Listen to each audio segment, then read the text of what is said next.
How is everyone doing?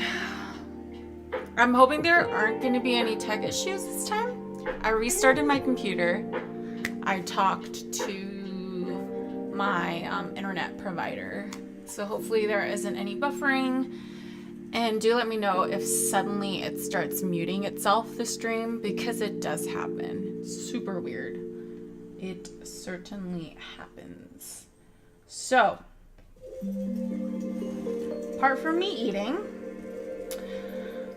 what is on the docket today?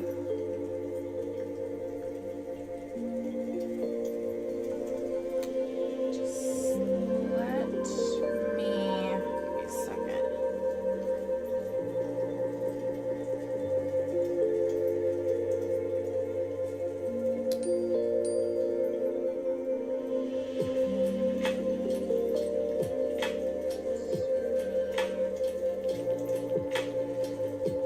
So,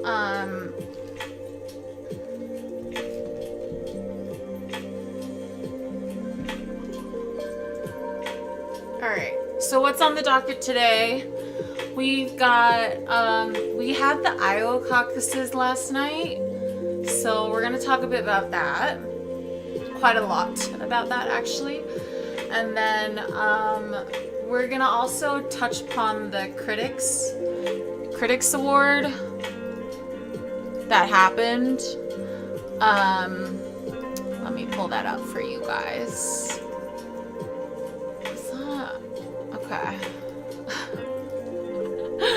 The Critics Award, because apparently that the Critics' Choice Awards is different to the Golden Globes in the sense that it has been more accurate in predicting who's going to win the Oscar. So we're going to talk a little bit about that, how I feel about it and how there were slightly different winners and if I liked that or not. And then of course we're going to cover a little bit of the ICJ and Israel. We're on the watch for that, as well as the Epstein list thing that's probably coming out next week instead of this week. Who knows though? But we're keeping an eye on the ICJ situation because I think both sides have made their arguments. And one second here. I think both sides have made their arguments, and so right now we're just waiting for the verdict. Yeah. Hi, Tom. Thank you. That's so nice. That made my day. It's really cold in Atlanta right now, so there will be no leg cam. And hence why I'm just kind of like covered up. Well, like more like normally how I dress in real life. I like that emote. What is that emote? I've never seen that emote. Okay. How are you doing? How's your Tuesday been? Or how's your week going so far?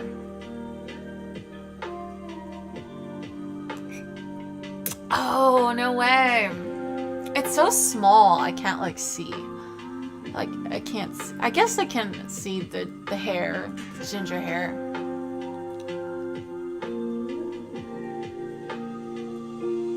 Is that just like an emote available to everyone?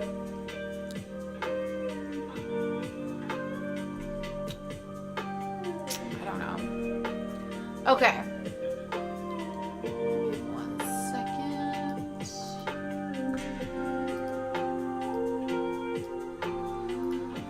All right. Let's kind of get started.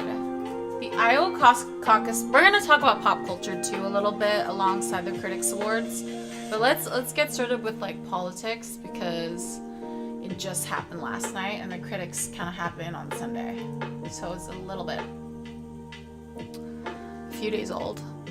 Well, I don't know about emotes. It was from a channel I sub to. Ah, I see. Okay. That's probably like a unique perk that you got. But how did they get the rights to that? Maybe that's why it's so small, because you can't like copyright it if it's so small because you can't really tell. I don't know. Vivek Ramaswamy Anyway. making news around midnight last night. So it's no surprise Trump won last night. But it was so weird because watching the coverage last night, it was like everybody was talking about second place. And I'm just thinking, like, I know it's different this year because second place could become potentially first place if Trump goes into prison, which I don't think is going to happen, or at least gets convicted, right? They're running for second place to have the argument saying, hey, I'm not a freaking criminal, so you should vote for me instead. And I should rep the Republican Party.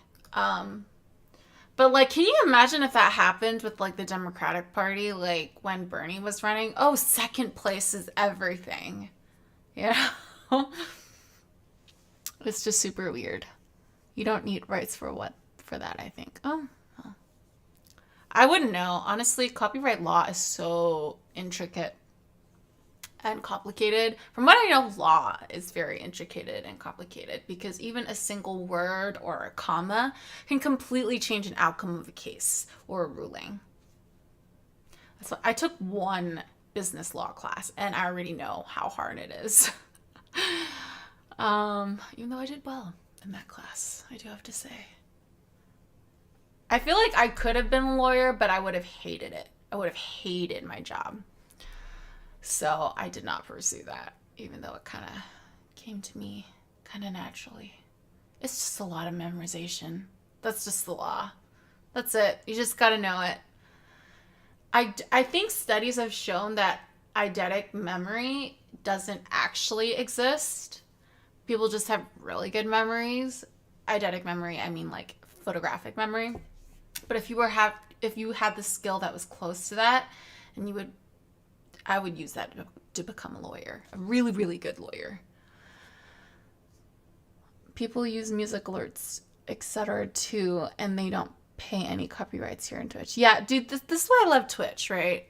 Like over YouTube, the reason why I like to stream on Twitch over YouTube is because like they are a little bit better on copyright stuff. And especially if you're a small streamer, they don't clap you on shit. It's only if you're like a big streamer and you're like, even sometimes big streamers figure out a way to like work around that system. But YouTube is like, I think it's also because YouTube has like a very much so like automatic like algorithm to like sense out copyright material. But I don't know. I think that's kind of the downside of streaming on YouTube. But I'm currently multi-streaming on both platforms. So yeah, we'll see. All right, let's start this.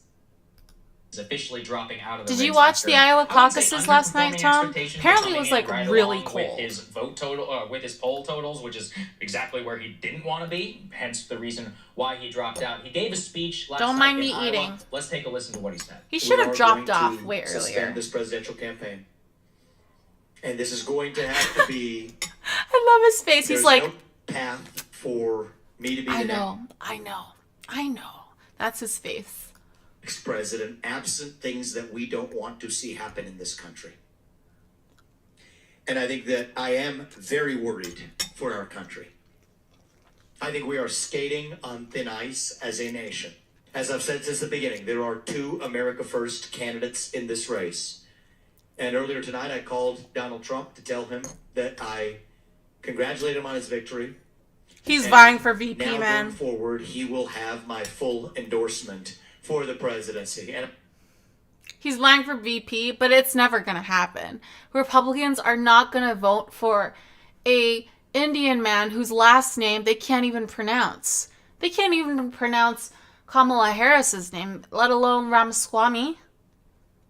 The Republicans ain't going to go for that, dude. You're not going to be VP. You're going to be maybe like some cabinet position or some position in the White House. I don't know. But like, you're not going to be VP, dude. No matter how much you suckle on that. Tom, maybe if I lived in the U.S. or Iowa, I would maybe care about it. Yeah, I mean, it's pretty usually for like Senate and like House election years and dates. I get that argument, but for me, even when I was living overseas, like the US presidential election is like a big deal. Like it's covered by like local media. It's a big deal because it is the most important, like, and the most powerful person on earth, basically, you're voting for. So it's covered everywhere. Not as intricately and 24/7 as it is if you're in like the domestic land. But like it is still covered, you know. And I think we're going to do the right thing for this country. He will have my full endorsement. He also made the news Such an ass immediately kisser. after coming off the stage. He will be joining Trump for a rally in in New Hampshire, in the coming days. So, I don't know. It probably was inevitable. Anyways, he did just drop out immediately after Iowa with Nikki Haley and Ron DeSantis not pulling that. I guess, to be fair, they did double his overall vote totals. One of the reasons we wanted to do this was to actually just spend some time in terms of internet candidacy and what it means. Fair, so Tom. Tom, Put this fair. up there on the screen, please, just so we can again look at the overall results. So this 51% is for Trump, 21.2% Okay. for DeSantis, 19.1% for Haley, 7.7% Who's for Ryan Vivek Binkley? Ramaswamy, and then I don't know who Who Ryan is- Binkley is, but Yeah. 0.7. Yeah, Okay. who's Ryan Binkley? Even freaking Sawyer doesn't know who Ryan Binkley is, and he's like, you know, hi Funeral Leech, welcome back. It's been a minute. Nice emote. Hi Zeus. Your first USA election that I followed was 2016. I remember maybe on the technology class flowing the results with the boys. I'm a little confused about what you're saying, Zeus. Can you clarify? I don't know what that emote means, Funeral. The little cat. Is that a cat? I think that's a cat. Looks like a little Japanese Shiba cat. He's an Iowa businessman. It's Ryan's alter. Yes, ego. Ryan's alter ego. He goes by Ryan Binkley in Iowa. There's something to be said here. So Vivek Ramaswamy got 7.7. All right, so that actually sounds better in my opinion than when you look at the actual total vote total. He only got 8,449 votes in the state of Iowa. Don't He mind me did finishing my approximately lunch. Over 250 I'm almost done. I events just didn't have. in the state. It's been a mess of a He day. visited all 99 counties Yes. in the state. He spent upwards of $10 to $15 million, I believe, of his own money in the race, on top of all the money that he didn't end up spending. He spent inordinate amounts of time on our show, on podcasts, Tim Pool's show, all of Patrick Bet David. I mean, almost every big YouTube show you can imagine. He made an appearance. He made it a policy of saying yes. He got more earned media in the internet space than probably any other single candidate, and made an effort to reach out to them. And let's all be honest, it didn't matter at all. That said, amongst the age group, this is the only place where I think I could make the counter case. Let's put this up there before we get Crystal's reaction. If you take a look here at which age group are you, you see that between 30 and 39-year-olds, Vivek is getting 24% of that vote. But the drop-off from 40 to 49, he gets 8% there. From 50 to 64, he gets 5%. And then from 65 or over, which is the majority, the plurality of the people who are voting in here, it's marginal. It's like 1 or maybe 2%. And I think this is a media story more than anything I said yesterday. But the fact is that if you're over 45, 50 or so, you're just living in a different universe on average. Not everybody. We have many great septuagenarian viewers here. Septuagenarian? Remind me of that whenever I talk about boomers. But let's be real. I can see our data. The vast majority of people who watch our show What'd you say, are, Zeus? somewhere in the millennial. Like, was a class in high school you learned to do small editing? I don't know the names in English, so I called technology class. Oh, okay. Because other times when difference, we could follow the results because it was morning for us. But America was still late night. Yep,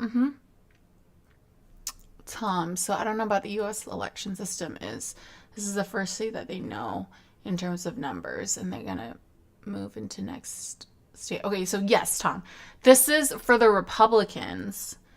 This is the Iowa caucuses is the first state. The Democrats are coming a little bit later. The next state for the Republicans is New Hampshire, I believe. I think Nikki Haley's within single digits of Trump, so that's going to be an interesting.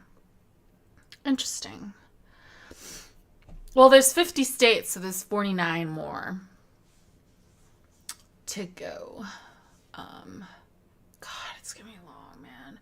And the reason why it's been being so covered, sorry, I'm trying not to sneeze right now. The reason why it's being covered so much is because the current president is a Democrat, so it's always like the other party's like primary always gets covered a lot more, especially if it's like Trump is in it. Area 51.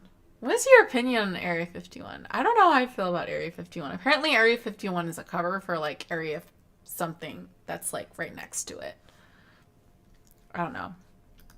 Generation or in Gen Z. And I think then, if you're to consume a show like this, to live your life on Twitter or online on Instagram, wherever, for that to be the primary way that you get your news, as compared to the cable news environment, it's obvious to me then why Vivek Ramaswamy would not do all that well amongst that demo. And then clearly that's something I think he really realized in his second debate performance, where he's like, I know I come off a little bit too ambitious, and I know he's kind of annoying who's too. This kid with the funny name, and all of that. So to me, Vivek's candidacy is like, you can see it two ways. You can see he's it annoying, where you can be literally nobody and just rich, and then you can become and win 7.7% of the vote in Iowa and outlast people like Mike Pence and Tim Scott, sitting senators, a former vice president, and actually get to this point. Or you can just see it as like, look, the internet and all that, we still have a long way to go in terms of like actual real impact on the election. So Crystal, what's your initial reaction to all this? Yeah, I mean, the media landscape is shifting is a way to dramatically. Zeus is a way to But clean legacy tax media, morning. Even in the What does that mean? Party is still king. Yes. And I think that I'm not sure I transition understand. is even further behind in the Democratic Party, because Democrats have a lot more trust We're gonna for have to clarify. mainstream press than Republicans do. Great point. So, especially when you look at the fact, yes, he did better among young voters, but he still didn't win young voters. So That's it right. just shows you Exactly. how I much agree legacy with media Crystal. still dominates and how much Donald Trump still dominates. With Vivek himself, obviously I'm not surprised that his vote against Trump to support Trump argument didn't win the day. I suspect when he launched his campaign, I suspect he wanted to just build a national brand, which he did, mission accomplished, to have additional media visibility and to be able to, go in a variety of directions for potentially media this direction in the future. He accomplished that. I do think that there was probably a moment early on in his campaign when he seemed to be getting traction, and right after the first debate, when there was all this interest and all this focus and attention on him, that he may have actually thought to himself, I think I could actually pull this off.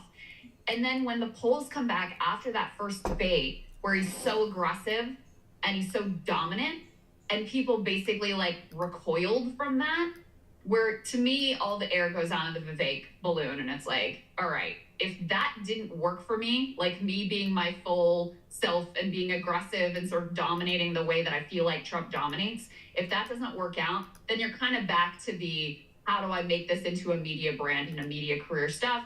How do I make sure that I'm in Trump's good graces at the end of this, so that maybe I end up in his cabinet, or at least in his, favor at the end of the day? So it's a very unsurprising end for him. I fully expected him to drop out after his Iowa performance, but yeah, it is a very clear crystallization. I feel like he or should have distillation, or whatever the dropped hell I'm out trying to say before here, Iowa, of but the fact that if you are just the internet candidate, there is a very, very low ceiling. But on the your thing support is and how though, far you're gonna he's get with not just the internet candidate though. Even for me, I consume more independent media than legacy media.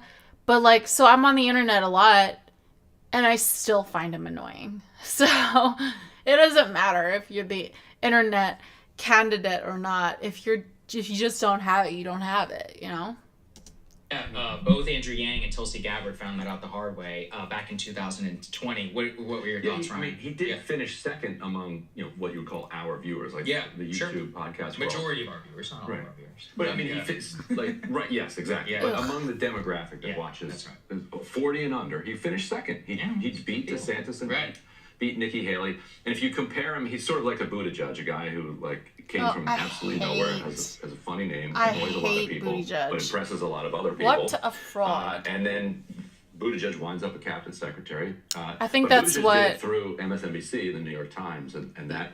that he's more established. Really whereas Vivek had to go kind of around it here. But it shows that there is a path to national relevance.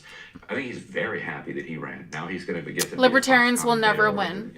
I hate libertarians. I don't know who I think is worse, libertarians or conservatives, because libertarians, it just doesn't work.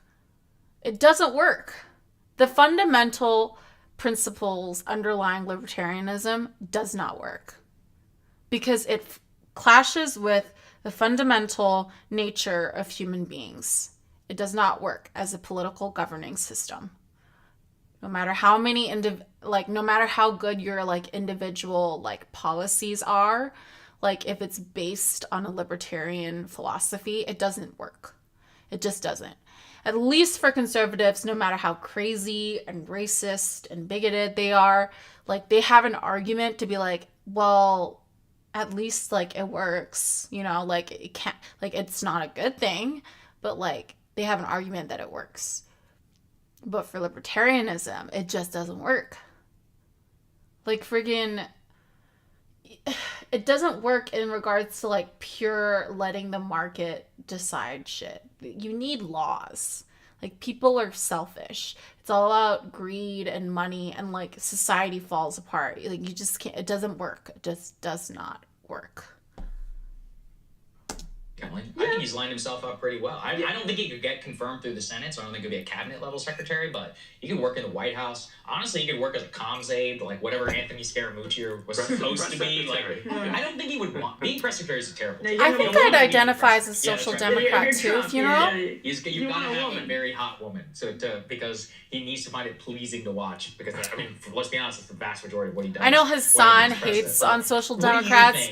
He tries to conflate them as liberals. I completely disagree with that.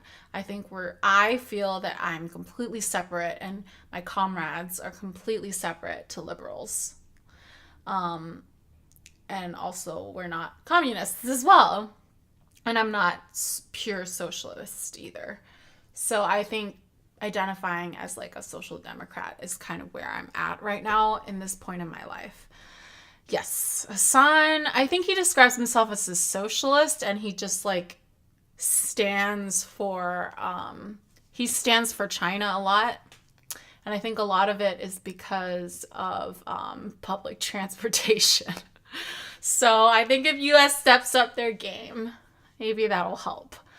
Yeah, I think Hassan has some great takes, and I think Hassan is really funny, but I think his positions are too far left. I think I disagree with some of his very, very, very, very left-wing policies. And I do think that he sometimes kind of makes the left, one of the biggest problems with the left is the infighting and the purity testing. I think he kind of encourages that sometimes, and it's not conducive to us winning more elections and being less marginalized.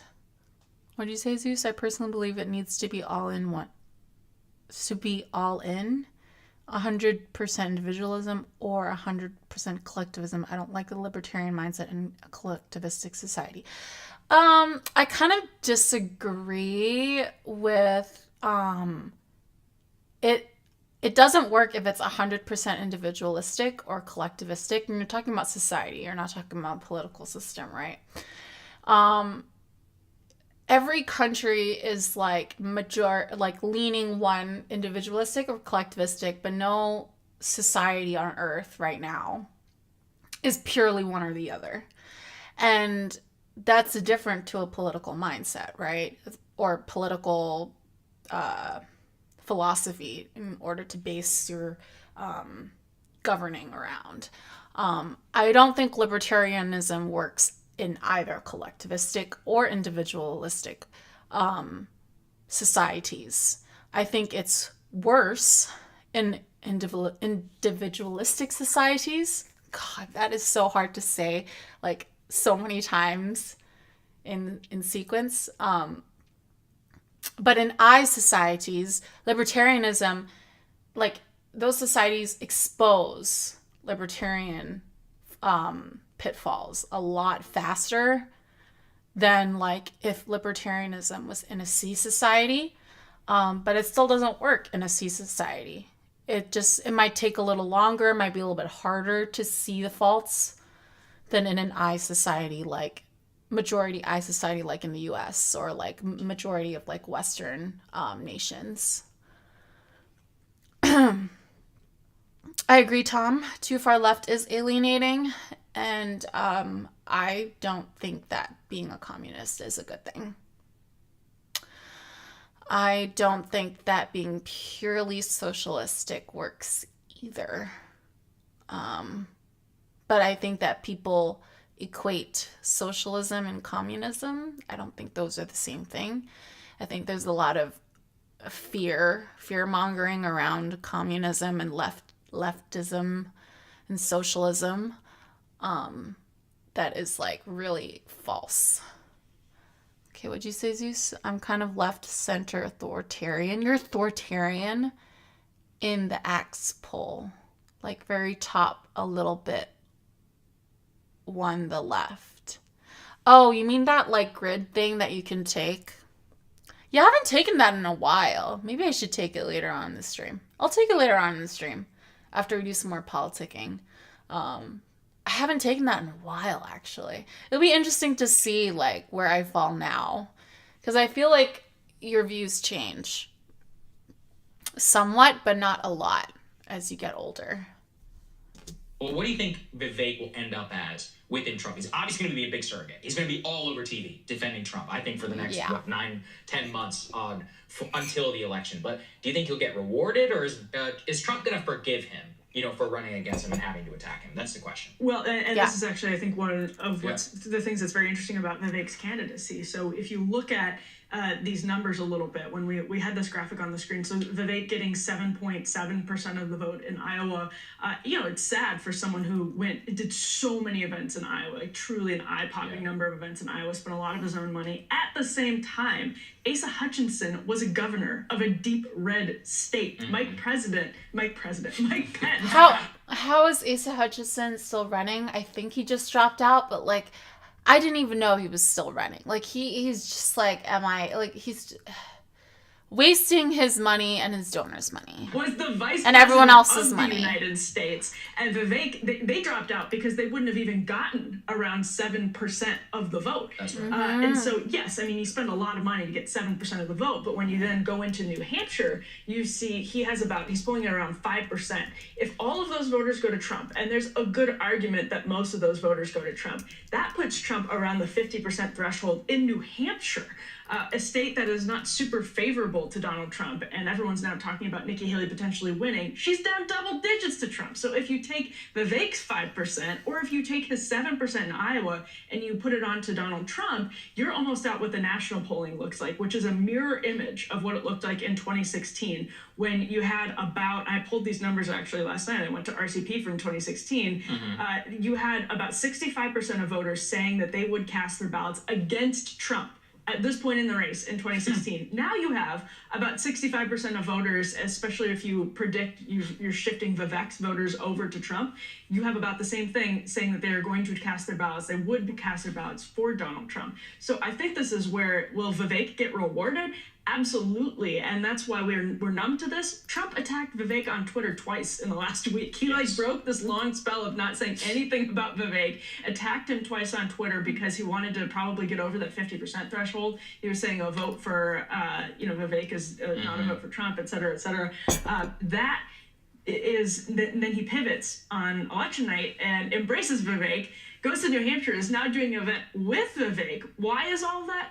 Because at the end of the day, Vivek was a great surrogate for Donald Trump. That's a good point. He was a great surrogate for Donald Trump. He said he was the best president of his lifetime. Yeah, one thing we do want to spend time on is just there was I think out of any candidate, this is what all online, and maybe this speaks to my age, you know, in terms of the people that I follow and consume. DeSantis won young voters in Iowa, by the way. That's a great point. Yes, that's I think that was among 17. That might have been Gen Z. 17 to 29. Right, so 17 to 29-year-old voters. One thing we should flag, and this is what Crystal and I, that's why we pulled this video, is there was an attempt by Vivek to actually kind of lean into this MAGA influencer. Like he had Candace Owens with him that was on the road, and something that they kept telling us is like, watch out, guys. He's going to massively overperform because he's done the work. Doing the work is the most important thing. We have a video here from one of his campaign events where they're like, look at this packed house. Candace Owens and Vivek Ramaswamy didn't end up mattering all that much for the final vote totals. So as we can see, put it up there on the screen. They say packed house for real Candace Owens, Vivek Ramaswamy in Cedar Rapids, Iowa. If you believe the polls showing Nikki Haley is the one surging in Iowa, you are not operating in reality. This surge is with America First, as you can see in a hotel conference room. This is, you know, I will say it is sad because in general, there was always this barometer of like crowd sizes do matter, and you know there is an element sometimes to things that you can miss from energy on the ground and surging and all that, but to a certain extent the retail politics, just to reiterate, did not end up really mattering at all in this race. And in fact, there was generally a inverse relationship. DeSantis and Nikki Haley did roughly, you know, the same amount of events. They both spent an equal ton of money, didn't end up mattering. Trump barely set foot in like 10 counties in Iowa. He only even arrived in Iowa for the caucus like the night before, and then he flew out because he didn't need after to. he won. So anyway, I think there is a cautionary internet tale here. Crystal, if you have any last thoughts on this, or any of you guys. Crystal, you first. I do. I just want to say, going back to something that Emily said, the person I'm actually most fascinated by at this point is Asa Hutchinson. I'm not even kidding. Is he still running? This man, think about this. I thought he dropped you were out. A governor of a state. Yeah. Like, you were an important person. You got elected. You know, you got to go to these meetings with all these people, and now you're barely beating Chris Christie, who's not even on the ballot anymore. Like, I genuinely want to understand the mentality that leads you not just to get in the race and see, okay, what's going to happen. It's political but to arrogance. Stay in and persist in what you think that you're up to. It's what political your goals arrogance, are. Like, and yes, I'm men. fascinated by it. And then the other person that I don't want to let this end without mentioning is Doug Burgum, who did drop out. And who, after really, you know, kind of trashing Trump and saying he would never hire him, et cetera, endorsed him for president and was there in Iowa backing him last night. I hate politicians, man. I hate politicians. But also a sign especially that Republican with Trump, ones. You know, as long as at the end of the day you say, you're right, sir, I'm sorry, you're the best, you're the greatest, I'm here for you, etc., all can be forgiven. So, you know, he was there last night, and Trump made an interesting comment about Doug Burgum. He was like, he's so solid. He doesn't attract any controversy, and sometimes you need some controversy to be able to catch on. And I'm like, that is actually an incredible window into the way that Trump thinks about politics. Yeah, absolutely. I think that's fair. Final thoughts, guys? Wasn't Asa Hutchinson just basically like a messaging campaign for Country Club Republican? I wouldn't even call it Country Club. I don't know what the hell it was. If you want to watch, Crystal and I interviewed him. I don't remember exactly when it was. It was I actually kind of enjoyed it. I thought he was a nice man. He's a very nice. He's a governor. Yeah, I like talking to him. Go ahead, Crystal. He's a very nice man. I mean, you know. He's terrible. He's terrible on drug policy. He's like a DEA. This is if you go into like the Cold War trafficking stuff. That's right. Yeah, he's good for him. He's terrible on drug. Now I'll vote for Ada. Go ahead, Listen, Crystal. I'm putting aside all his policy. Like, I don't agree with any of these people basically on policy, very rarely. So putting all of that aside, he seems like a perfectly nice, normal, lovely man. We gave him a tough interview because that's what we do, especially with someone that's running for president. But yeah, I just can't really wrap my head around the calculation that's going on there, and I'm genuinely fascinated by it. Politicians. Yeah, we'll see. I don't know if he's going to drop out or not. I don't know if anybody. Okay, really so he cares. hasn't dropped out. That's been one of his ways. So we'll see. I mean, I think he's personally wealthy. That's kind of the vibe I got whenever he was in here. Not as personally wealthy as billionaire Doug Burgum, but that's a whole other story. Hey guys, if you like that I video, can't go to deal with breakingpoints.com. politicians. They're like annoying. Okay, so let's see this. So when I watch like live elections, I prefer to watch MSNBC because they have Steve Kornacki is the best with numbers and breaking them down clearly and like being engaging and knowing the history and everything. So I prefer to watch MSNBC. I'm just talking about working the board, working the numbers. I'm not talking about like the commentary. For the commentary, I jump between CNN and MSNBC for live like reporting of elections because independent media often don't have the budget to do that. And then I watch, and then I form my own opinions, and then I watch the independent media after when they do their own analysis. Anyone who is unwilling to say that he is unfit to be president. I don't know. What do you guys think about Steve Kornacki? I think he's fun. To be president of the United and States. like he was so efficacious that like CNN tried to do their own big board thing, which they are still doing, but they put the wrong guy on it. They put some really old guy on it that's not charming at all. So you're just kind of like, okay, high tech board, I get it, but it's not fun, you know? Chris Christie, the former governor of New Jersey, the chief Trump critic in the Republican primary field, dropping out of the race tonight. Before he dropped out tonight, there had been a lot of armchair speculation that if he dropped out, that might most benefit Nikki Haley. Haley does appear to be the most viable candidate against Trump right now, but Steve Kornacki knows these things. He's been looking at these numbers. We're going to be talking with him in just a moment. One last thing before we do that, though, I will note that just before Christie's prepared remarks where he dropped out, he was also caught on a hot mic, apparently commenting on Haley's chances of beating Trump and winning the nomination. He himself did not seem to think highly of those chances. Here's what he said. Yeah, I mean, look, she spent $68 million so far, just on TV. Spent $68 million so far, $59 million by DeSantis, and we spent 12. You know, and she's gonna get smoked. And you and I both know it. She's not up to this. Dude, I don't think this is a hot mic. I think this is on purpose. I don't think this is a hot mic. I think they did this to like try to get her. Oh my god, I think I need to get like a little hair clip because my little baby hairs are. She's still 20 points behind Trump in New Hampshire, right? Yeah. Oh yeah. Yeah. Oh, yeah. Single digits Steve now, Kornacki, though. you have been looking at this scientifically speaking. Is Nikki Haley, in fact, going to get smoked? Well, I think it depends what state you're talking about. And I think that He's gets like to a the key little question when nerdy, we a look little ahead to the eccentric, bigger which picture makes of the it kind of Republican, fun to watch, you know? nomination battle Apparently, here. like, In any since the previous election cycle, like they sold out like the pants he was wearing because he was so popular. Like that's like the level of memeage and why CNN copied.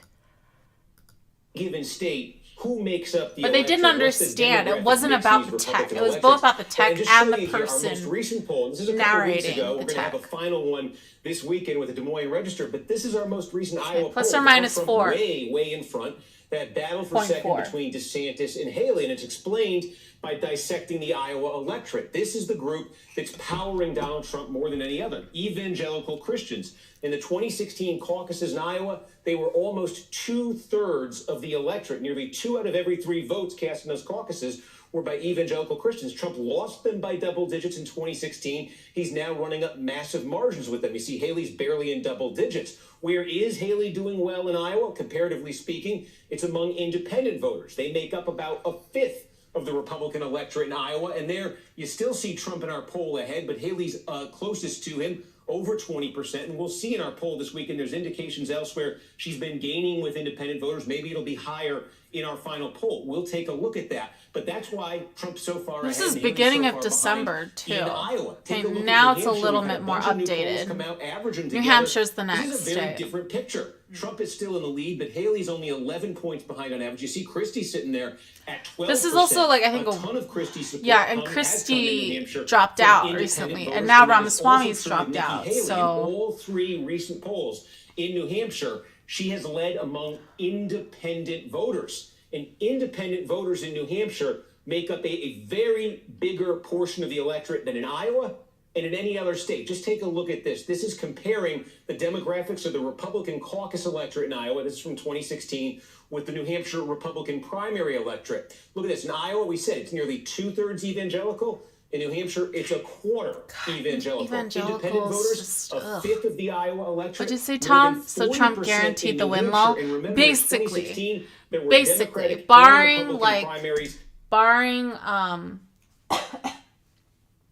barring any of those like political, court cases, he's gonna be the nominee.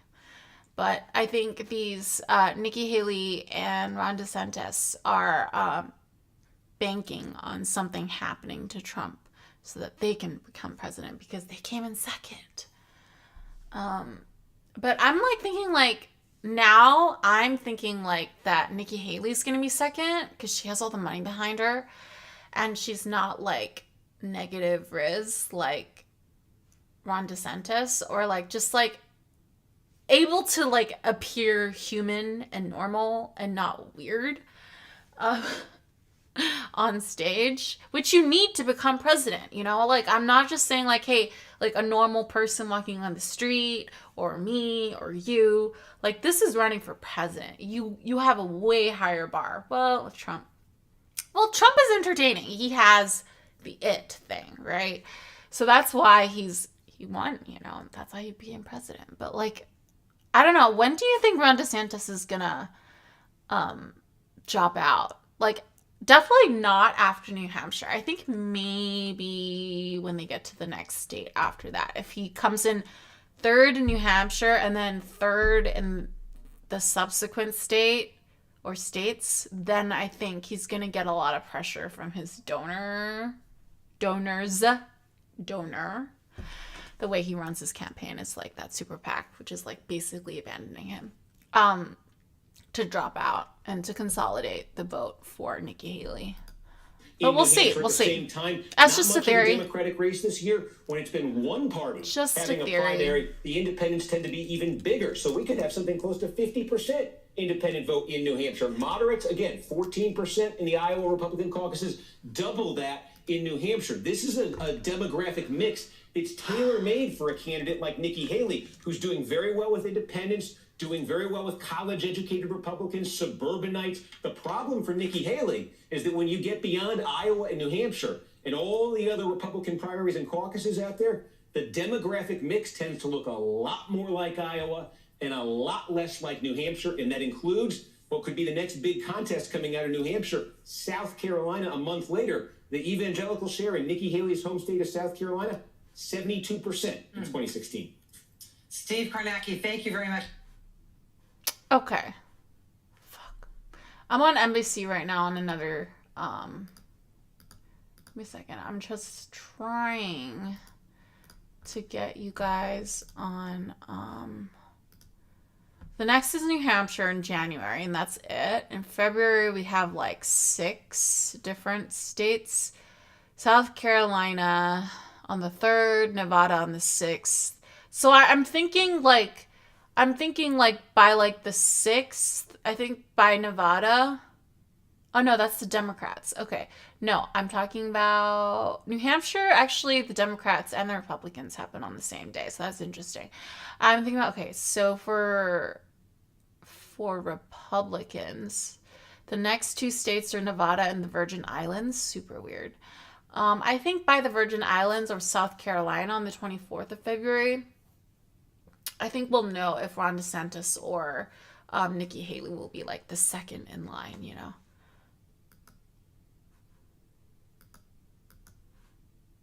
Let's see. It would be so nice if we could come together and straighten out the world and straighten out the problems and straighten out all of the death and destruction that we're witnessing. Trump isn't going to be any better than Biden on Israel, just FYI. That was President Trump last night. Okay, so they like sometimes switch him up for like this younger guy, but like last night they had the older dude in there. And I think so, I mean, I can't be the only one thinking this, you know, like they've been running media things for forever.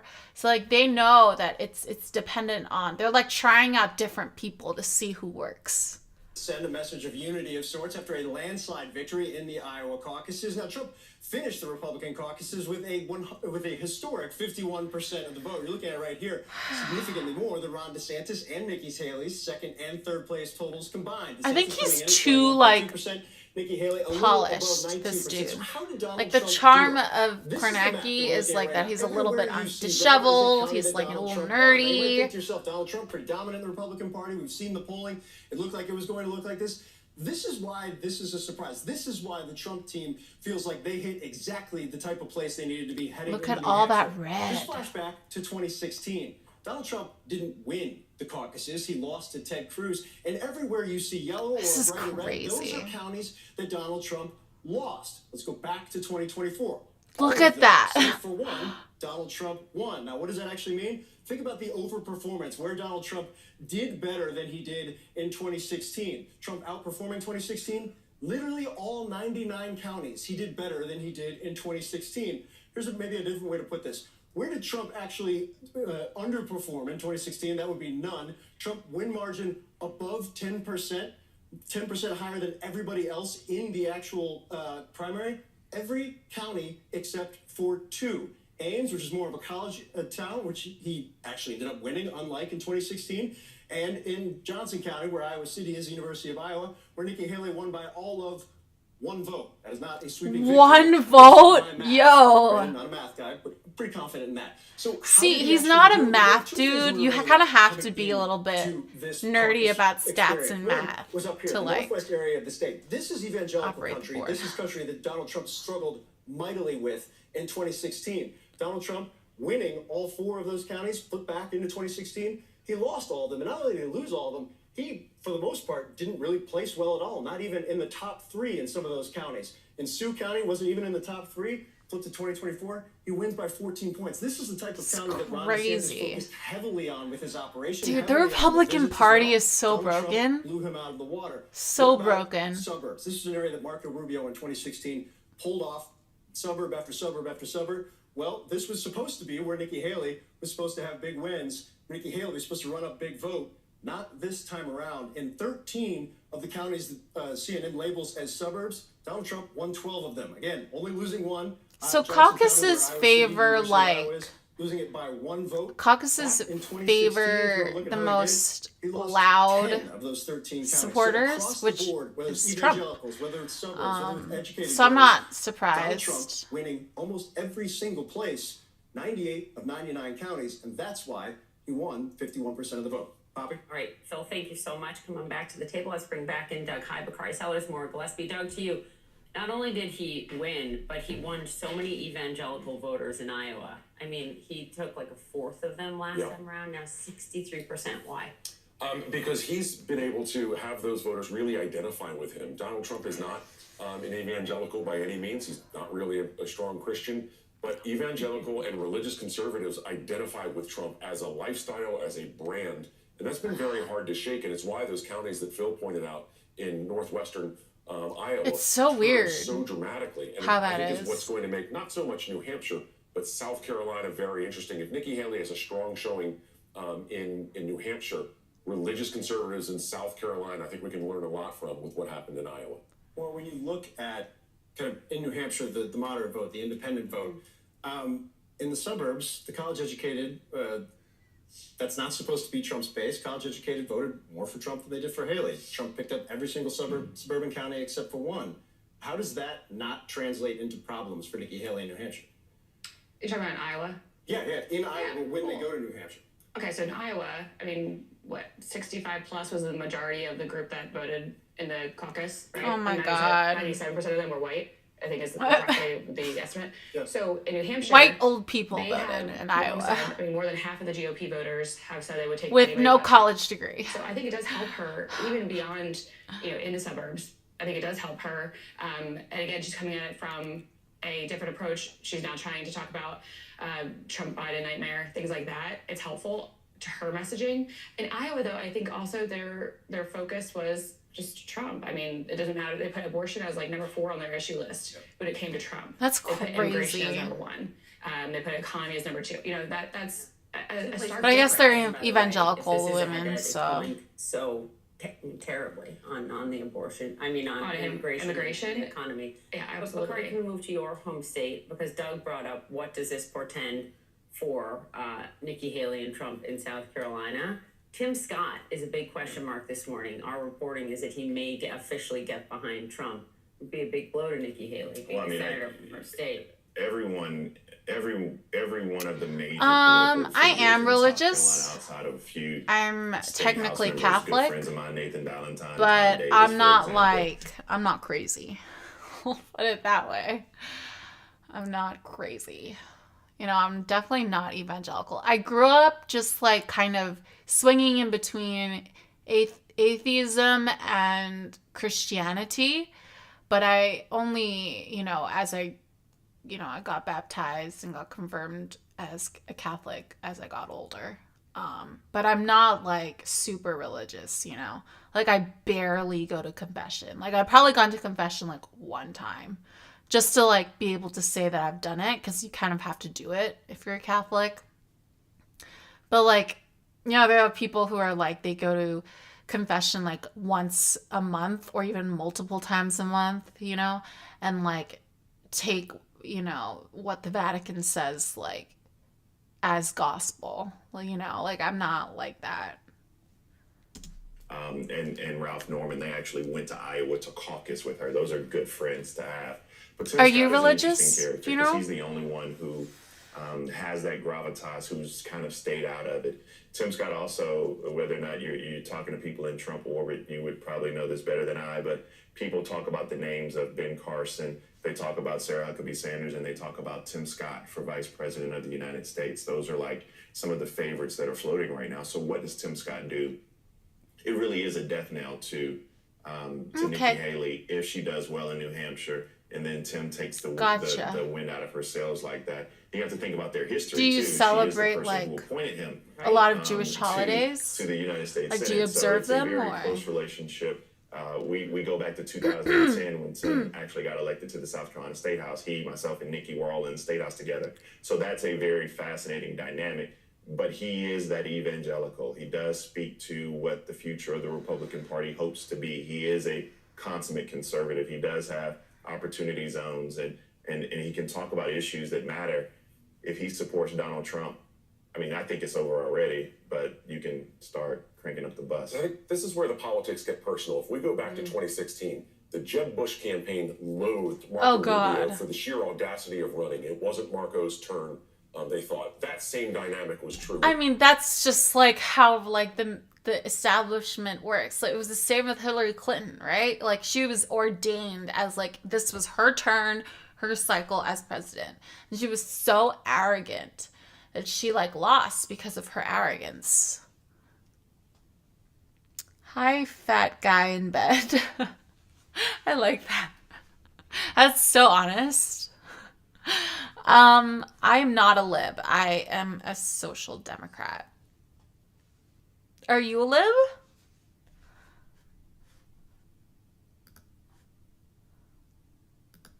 All right, guys, we get. We'll get to foreign policy news, soon. I guess you can say the Iowa caucus results are in, at least somewhat, unsurprisingly. What is up with the audio, man? Like, Trump has won. They need a better mic. Like, the echo is not. It was not even 30 minutes after the polls closed that all of the various media outlets called it in favor of Trump. You're a socialist? More on that in a little well, bit. Welcome. There's actually some controversy around just how quick they called it. But the numbers that we have at the moment. What made you think that I was a liberal, or made you ask if I was a liberal? Oh God, please don't say I look like a liberal. That's so sad. That's really sad. Moment, with about 39% of the vote in, we have Trump at 53%, DeSantis at 20%, Nikki at 19%, and Vivek at 8%. Now, that's the numbers as of right now. When you project out the votes that are not in yet, they can look at the trends and determine what they think it's going to be at and get pretty close to a solid idea of that. They think, the New York Times thinks, ultimately it's going to end up at 51% for Trump, 20% for Ron DeSantis. Where are you tuning in from? Have you always been a socialist? I'm always very curious about people who identify as socialist. Crystal, right off the bat here, I have to give you a lot of credit. because you were more bullish on Trump than I was, and that it looks like that's going to end up being the case. So I want to tell everybody what my final prediction was. I'm pulling it up right now.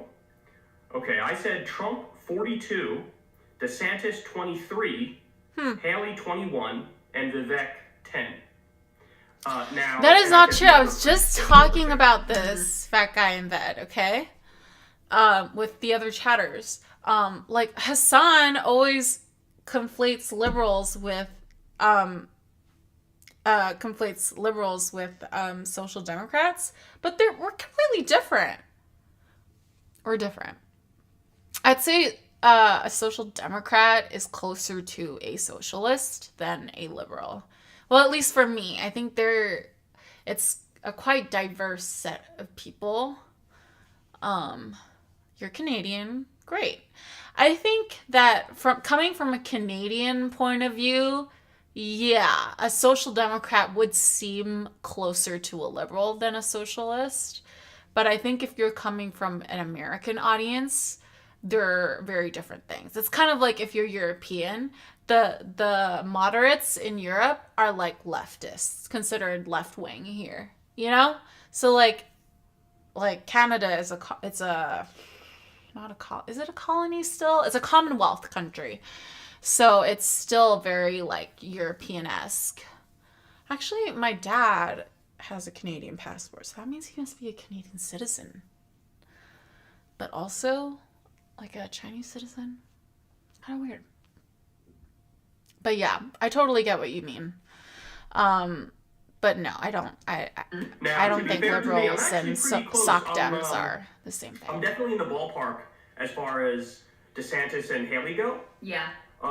In fact, I almost totally nailed it. They're going to end up with a little bit less than what I thought, but 20% for DeSantis, 19% for Haley. By the way, that's subject to change. It could be a dead tie. It could be that one clips the other by 1 point or 2 points, but right now it's tilting in favor of DeSantis, which is what I ultimately thought would happen. Just updated it to switch it and make it so now towards Nikki. So it just shows you and this is still with only 40% of the vote in, it could definitely go either way for them in terms of the second place for what that's worth.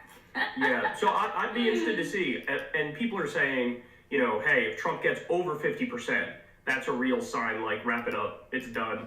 I don't think that's unfair. I think that's fair. Saying more than half of the Republicans who are voting are saying they want you, that means even if it was a head-to-head race against one of the other candidates, he would still win. So, I actually think that's kind of fair. Ultimately, I'll be curious to see if he does dip under that 50% line.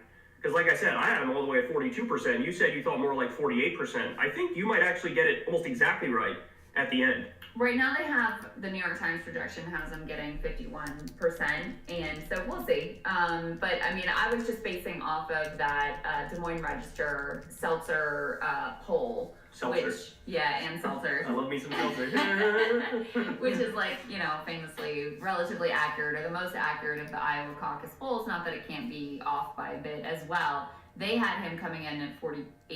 And what was interesting with their poll is they had Nikki getting second, but then Ann Seltzer herself gave all these quotes I'm not sure if there's the key. I'm not sure that that's actually going to work out because she said that her support is jaw-dropping how not enthusiastic Nikki Haley's supporters were.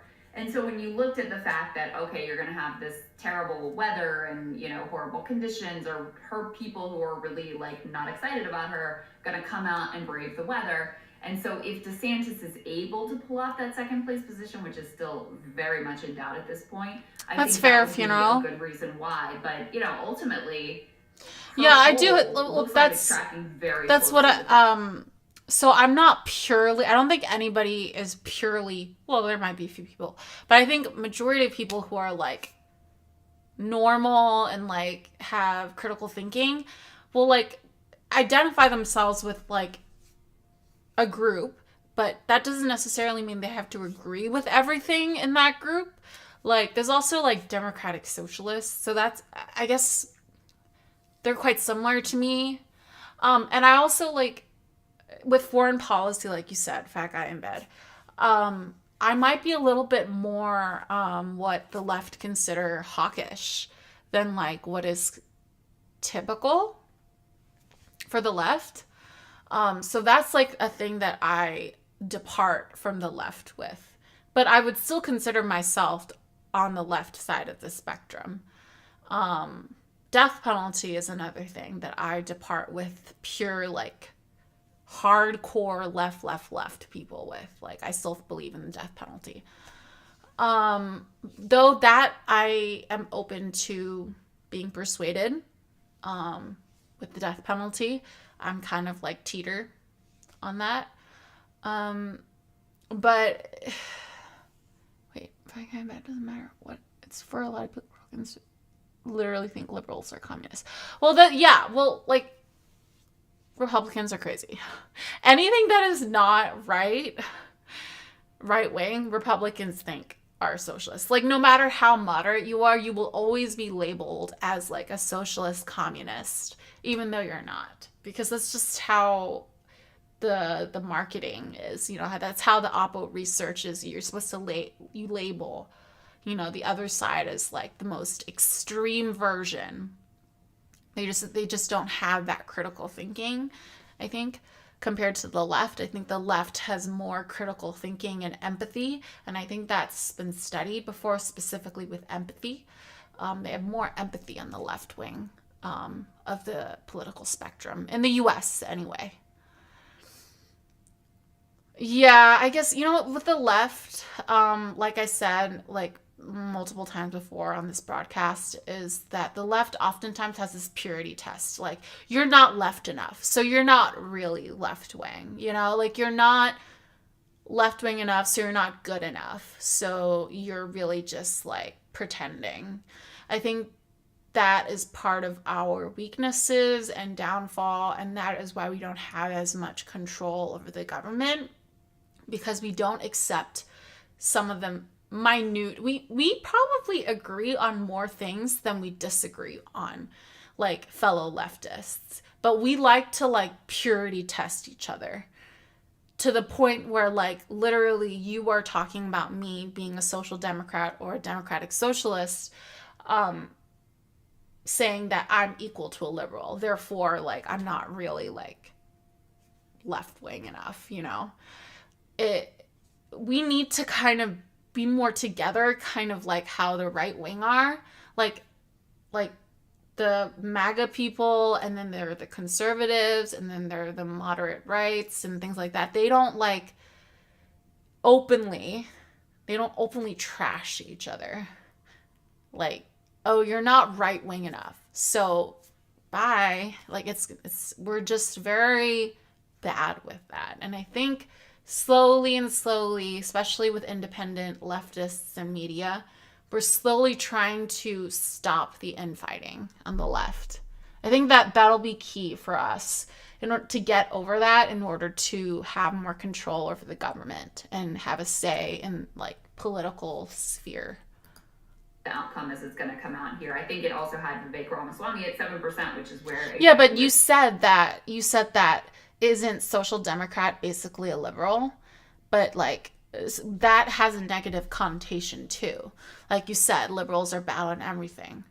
So like, liberals, like, I personally don't like a lot of their positions, but at least they're on the left, At least they're not like openly racist. I know a lot of liberals, I'll say that. But I do also know a lot of progressives. I do believe in capitalism, but not unchecked capitalism. So that's why I think I'm not a pure socialist. I've seen how socialism can get out of hand. I've seen how communism can get out of hand and authoritarianism can get out of hand. I think there needs to be some sort of individualistic values and ideas and motivations to check socialism. And I think runaway capitalism, like late stage capitalism, which is often the case here in the US, is really bad.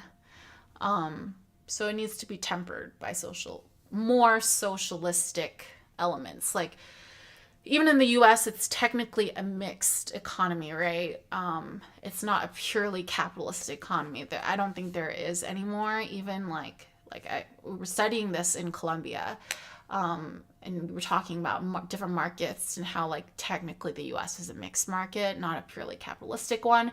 But if you're taking the citizenship test, which I just did, and I passed, one of the questions that could come up is, what kind of economy is the US? And the correct answer, according to the government, it's capitalist. But it really isn't. But I wasn't going to be like, actually, no, it isn't.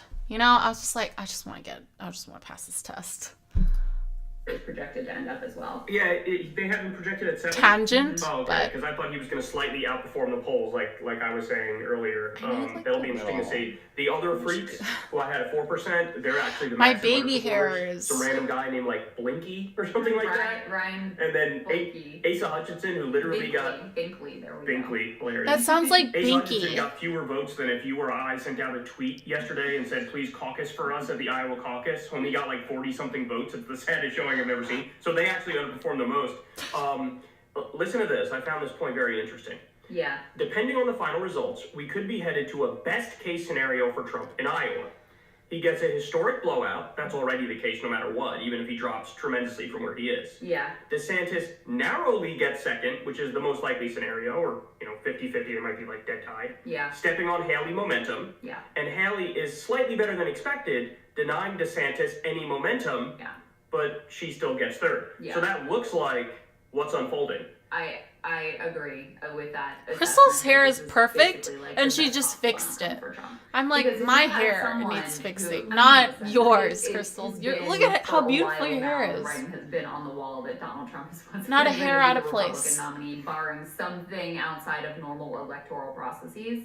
But if you were going to make the case for someone else, you would say, okay, they need to come in a strong, clear second. Everybody else basically needs to drop out. Mhm. You have some sort of head-to-head. You have some sort of secret group of voters out there looking for permission to break with Donald Trump, and this result is the signal that they need that it's safe to come over to Nikki Haley or to come over to Ron DeSantis or whatever. If you've got the two of them coming in 20%, one's 20, one's 19. Yeah, one's got to one's drop 21, out. Whatever. One's got to drop They'll out. probably both stay in the race. Oh, they're definitely both staying for New Hampshire. Nikki doesn't. For New Nikki's Hampshire, definitely staying for New Yeah. Hampshire. Ron DeSantis, I don't know. I haven't seen him Oh, I think coming he after will. Iowa. No, I think he's staying in. I think you're right. But He's I staying can in see for it sure. because he staked his whole campaign on this state. Mm-hmm. And for you to be And he struggling came in a second. battle with Nikki Haley, this is not where he thought his campaign was going to be at this point. So I could see him going. I don't know. Because he's but psycho, Yeah, it is kind of a best of all 6-week worlds abortion for man, Donald ruined Trump. And then even if, let's say education, Nikki lower pulls off some education miracle in New Florida, Hampshire, surpasses the and he polls wants to there, turn and the is able country to beat into Donald Trump Florida. in New Hampshire. And I Florida is seriously literally a doubt- meme to the rest of the country. It's like when crazy stuff happens, people are like, guess which state? Majority of people would guess Florida. Or maybe Texas.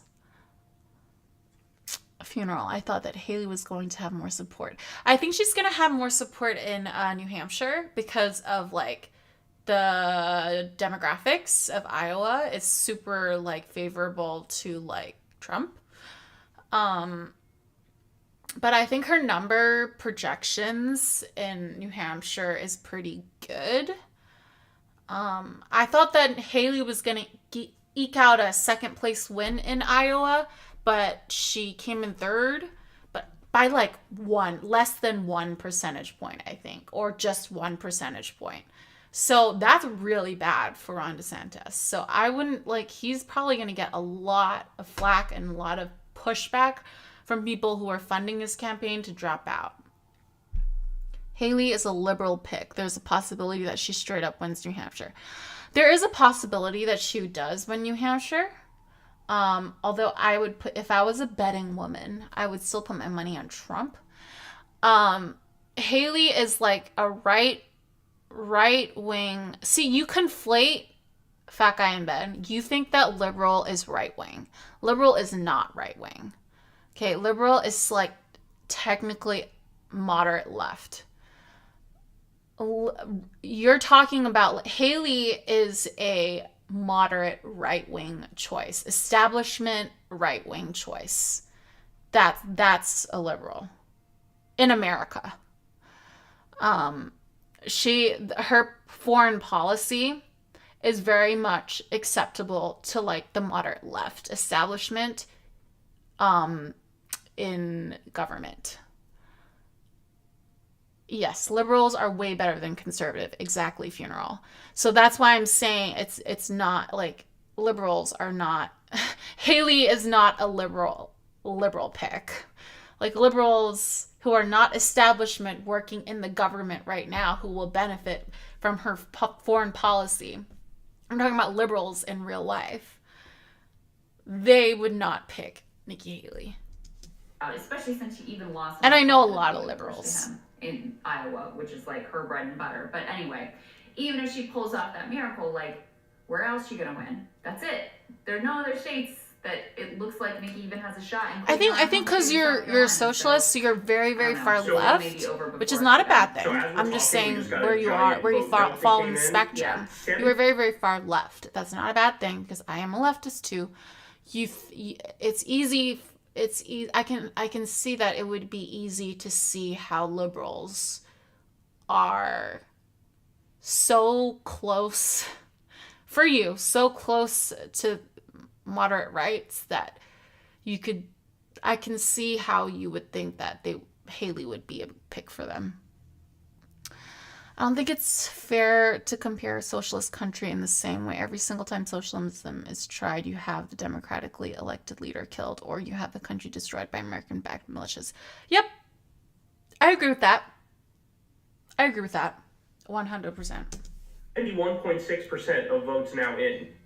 Trump 51.3%, Ron DeSantis 21%, Nikki Haley 18.9%. Well, because the people in government in America who could control the government right now are all like establishment liberals or moderate rights, you know, and for foreign policy especially, they don't like countries not being controlled by America and not being capitalistic, or, you know. Look at this, and now they have Haley only 10% chance of get second place. Yeah. They're doing that goofy needle thing. Yeah, it's so stupid. To be fair to Haley, she was not performing well in the polls in Iowa. I agree, Funeral. I agree. Until like this week. Yeah. I think it's wrong. In fact, I think it's wrong that America always like the CIA in America always tries to intervene and like meddle in other countries, sovereign countries, like elected leaders, even if they disagree with the American worldview. I think that is wrong. Okay, so I agree with you on that. But I also agree with Funeral in the sense that communism and Marxist-Leninist regimes definitely go bad real fast. And it's easy to go bad because of the way the beliefs are structured. And then combine that with human nature. At one point in the polls in Iowa, of course, he dropped out. But New Hampshire, she's actually polling very well. She's in one poll 4 points down to Trump and another one 9 points down to Trump. And DeSantis is nowheresville in New Hampshire. So like you said, he staked all of his campaign on Iowa. So it'll be interesting. I think he is staying in. He's doing like a CNN town hall with Wolf Blitzer tomorrow. He's got like all these things lined up. So I think he's going to stay in it. He's getting second. I think he'll definitely stay in it. One thing I want to say about Nikki and the way this is shaking out for her, even though she was very gentle in her criticisms of Donald Trump, the Republican base has come to see her increasingly almost like a Chris Christie kind of. Which is hilarious. It just shows how like non-policy driven, non-ideological these voters are. Yes. It's just like cult of Trump type stuff. If you actually write down on paper, Nikki Haley is more conservative than Donald Trump on the actual issues. That is very true. But so her favorability ratings have been really falling. You know, she did very I think oh my god, what the fuck? Oh my god, how did I forget his name? How did I forget his name? Kyle. I think Kyle identifies as a socialist, I think. Maybe. I'm not sure. So with him saying that, fat guy in bed, like that's definitely shows how like Nikki Haley is not a liberal pick. Majority of voters, according to the NBC entrance poll, were actually self-identified as no. very America is conservative, not and she got authoritarian. 6% of them. I mean, doing very poorly with very conservative voters, doing very poorly with even those who say they're somewhat conservative. Really performed with I definitely choose to live in America than in the USSR. I will say that. And that's just not Where are you tuning in from? Primary. Like, that's just not going to work out if you're depending on non-Republicans to pull you across the finish line. So the bottom line is Republicans support Trump, and they still support Trump. They still love Trump. None of these candidates. You're Canadian, but that doesn't mean. You're Canadian that lives in Canada, or you're Canadian that lives like an expat Canadian? Because there's a difference, really and that affects your political views. Case for why voters should move on from Donald Trump. You know, Vivek's doing this goofy like vote for me to save Trump. Like that doesn't make any sense. So I think that's kind of the bottom line here. Is that the only person who even tried to make an actual case against Trump is Chris Christie, and we saw how well that worked out for him. So I have to read you this tweet because I got a nice chuckle out of this. Okay. Jonathan Martin, who's with Politico, said the following: "I'm seeing some monster Nikki numbers from Des Moines precinct south of Brand, the flakiest part of town, that evoke what Alice Roosevelt Longworth said about Wendell Willkie, that's a candidate who ran back in the day, against FDR. Because you're socialist, quote, right? Nikki Haley's candidacy, quote, sprang from or the do you not grassroots like of the a thousand country clubs." Do you want Canada to no longer be a Commonwealth? So now let's talk about this. I thought this was interesting. So I saw the DeSantis people come out. They called the race for Trump within like 30 minutes. Yeah. It was like that. Now, in defense of that, they could say, hey, based on our analytics and our projections, there's literally no way he's going to lose. So there is an argument to say that. On the other hand, the point that the DeSantis people were making is that I was also born and raised in a Commonwealth country, so I know Caucus yet, who were like how you feel to a certain extent. That said Donald Trump won. Right. And then that can then impact those people to say, well, fuck it. I'm not going to wait in line. I'm going to get out of here. This is stupid. I think the worst thing about the U.S. is like the terrible healthcare system. I think if I had to choose one thing to change, would be healthcare. If I could pick something to change that would change like overnight, healthcare. I would prefer an NHS kind of system, or a system kind of like in Hong Kong. If I understand correctly, I have not looked into it, the Hong Kong system, but from my experience of it, it's pretty good. I don't know if the German system, I need to look more into the German system, but if one thing that I could change, it would be healthcare. I don't know what you guys would want to change if you had one thing that you picked that would change overnight. I don't know, some people will talk about the military, or I don't know, the way that government is structured, maybe get rid of state and versus federal, you know. I thought this was a really good point. I'm sure this guy's like a DeSantis fan, but this is actually a good point. The AP's own the Electoral College should be another thing that some people talk about. Polls close. Tonight, the AP called the Iowa caucus for Trump before some precincts even began voting. Wow. So I see a lot of people, and definitely a lot of lefties, like making fun of the DeSantis people and basically being like, you know, basically like sour grapes. Oh, wow, they called it this early, so instead of losing by, 27 points, you lost by 29 points or whatever. It's like, okay, but if that was my candidate, and before I even got the chance to have my voice heard. So, you said that liberals have all bad ideas, fat guy in bed. So, like you said, for Canada to move towards more of a European social democratic type economy, that's kind of like how I see my political views.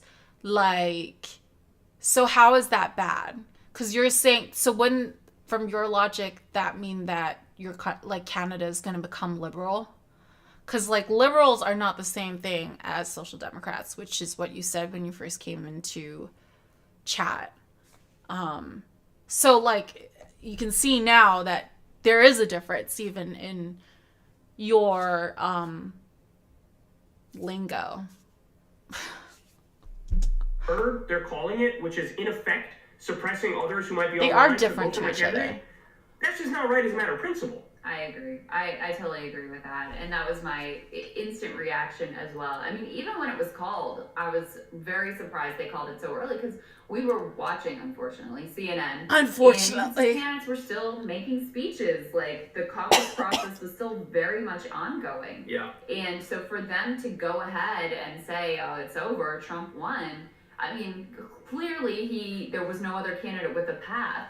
But it still seemed really unfair and just as a matter of principle, like. I mean, someone must have been running the numbers, you know, because people don't just call it out of nowhere. CNN, CBS, NBC, they all called it real fast. And maybe it was once they saw one go, it was like, oh, well, shit, if they're gonna do it, I guess we're gonna do it too. Yeah, I think that's exactly what happened. So now let's get to some of the entrance polls, which I found really interesting. Mm-hmm. The voters were asked, is Trump fit for the presidency if he's convicted of a crime? 63% said yes. What have they been changing to? Now, by the way, I just want to point out that the number on the poll kept changing. I need to talk to my little sister is arriving on the the evening of the 19th, and she lives in the UK. She lives in Europe. So I don't think she's as politically active as I am or keeps up with political stuff as I do. But we can totally ask her about this shit. Like, Zeus, you live in Israel, right? Was that Funeral? I think Funeral lives in Israel, right? I'm really happy that I have a lot of left-wing, sensible leftists who live in Israel in this community, because it's good to know that they're out there, you know? It's more conservative and a lot of anti-immigration. Yeah, so I know a lot of people who live in the UK who are like, Brexit was the worst thing ever, and it appealed purely to the racists who are anti-immigration, you know? Oh, you're in Portugal? I'm sorry.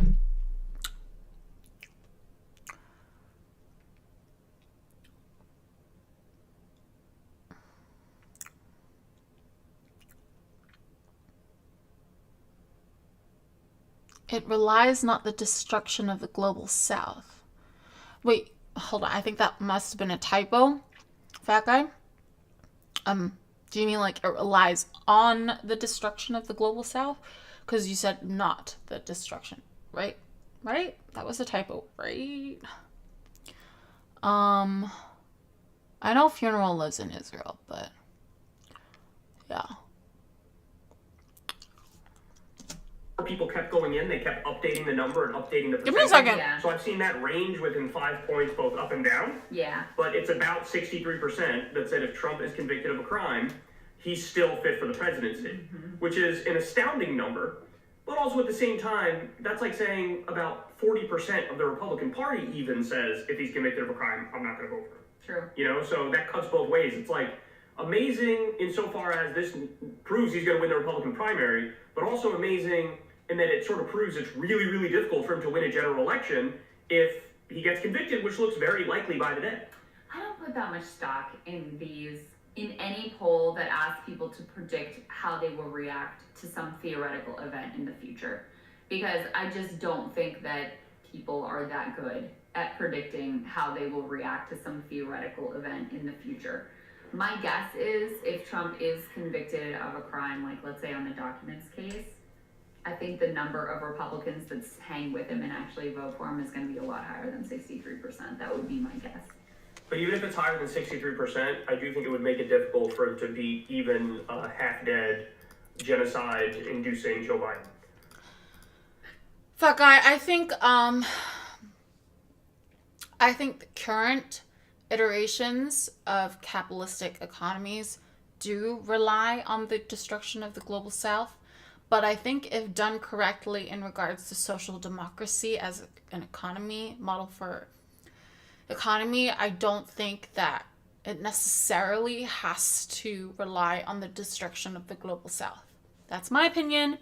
It could change. It could change. You know, I'm not married to my political ideas, you know, especially untested ones.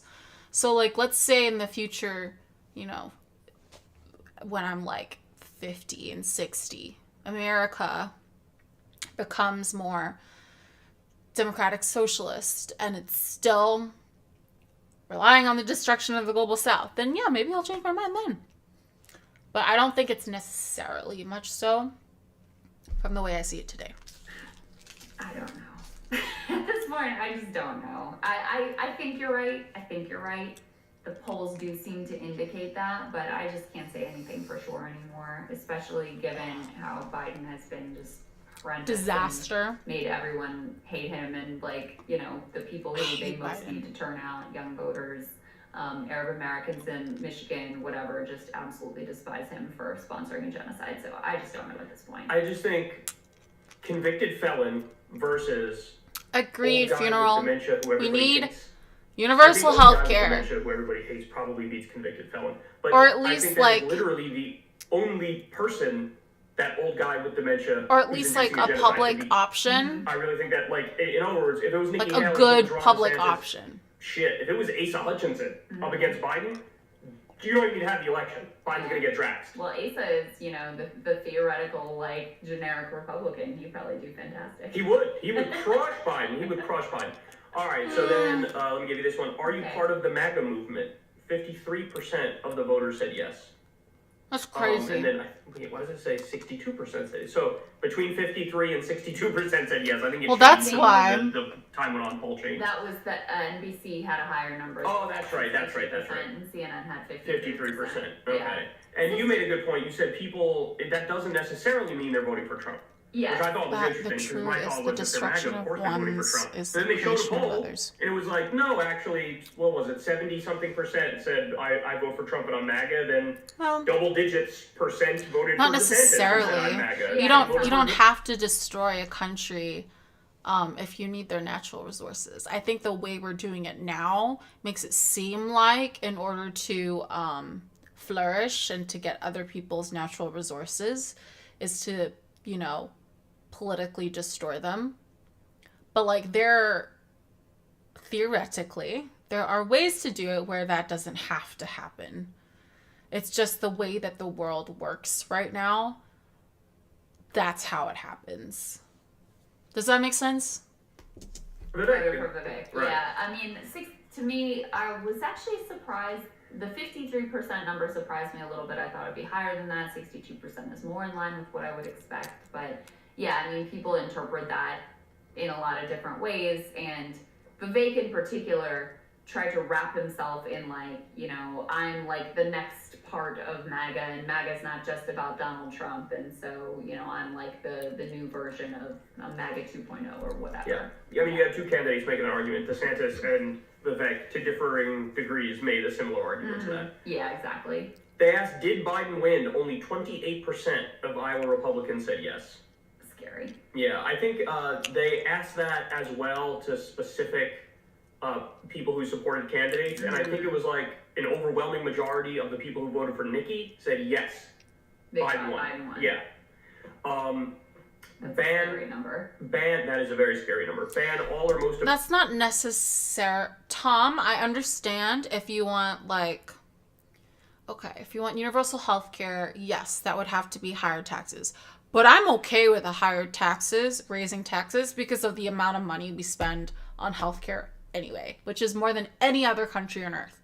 Okay, so I'm rather pay higher taxes for a universal healthcare because we already pay for healthcare more. And okay, before I get sidetracked.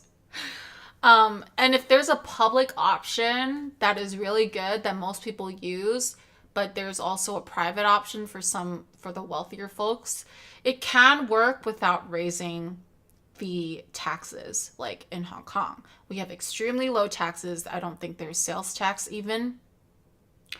And we have a public option that's really good, but we also have a private option where the wealthy people can pay for services, pay to jump the queue. But dang, I haven't said queue in a while. Dang. This is what happens when I talk about home. Yeah, but people in Hong Kong live the longest in the entire world. So I'd say like the healthcare system there is good enough. I'll say that.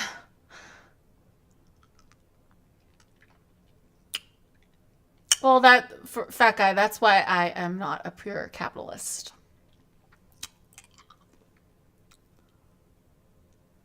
I don't believe in free education, completely free education. I don't believe in, yeah, you can't compare those countries. I don't believe in totally tuition-free universities. I depart from the left on that. I believe in private universities and public universities. I believe in private schools, like for lower education, and public schools. So that's something that I disagree with. And I think that can be done without raising taxes either.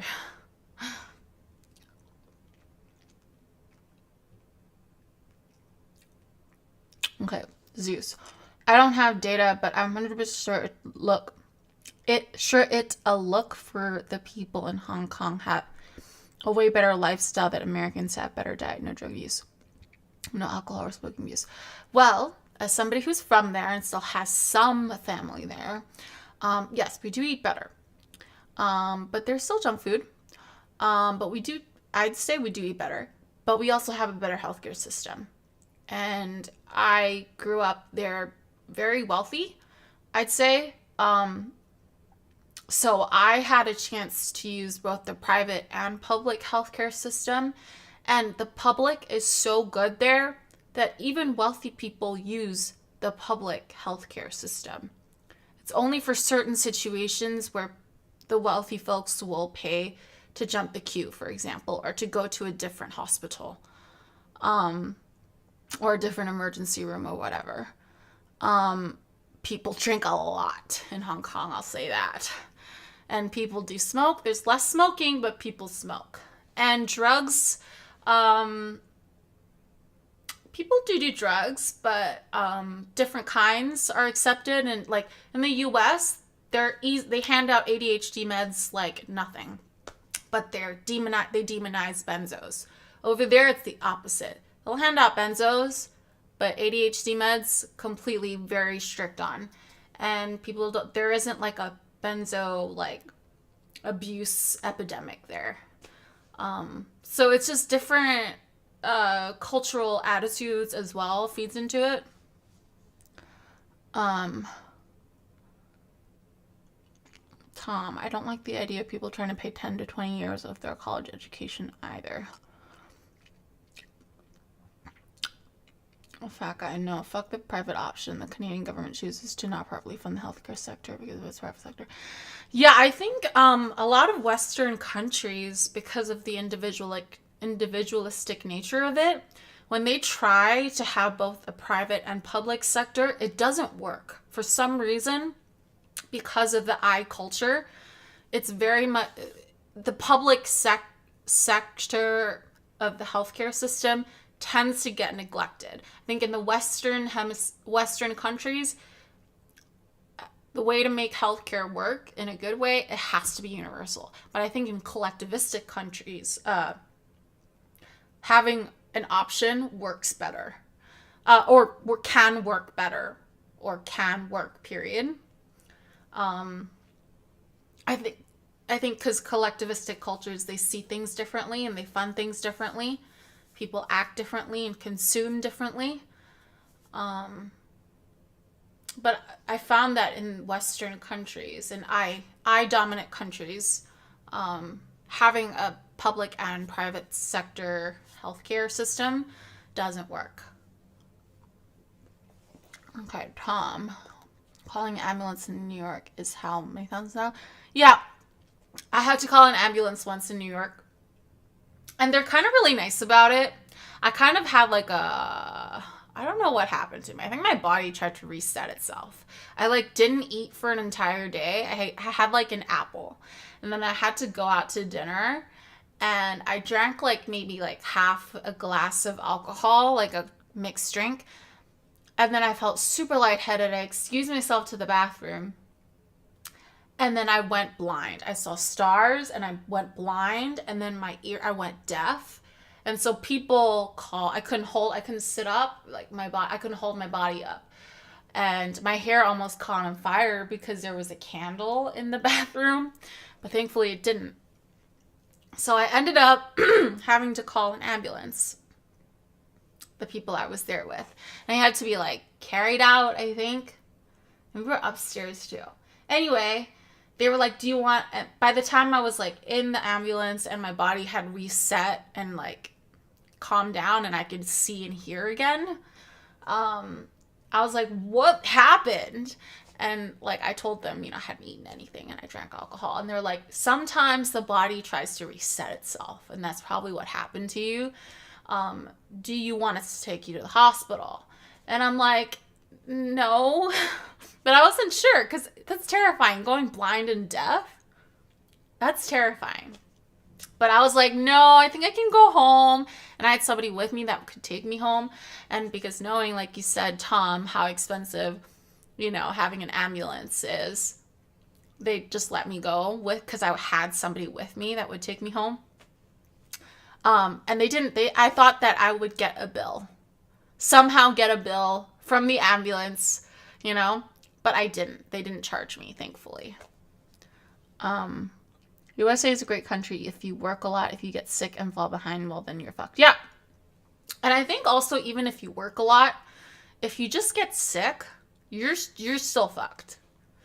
Like, it's just not, like, healthcare debt is like the most common reason to file for bankruptcy. Even if you save a lot, like, just healthcare is so fucked here. I can't wait for like the younger generation to really take over the government so that we can have a better healthcare system.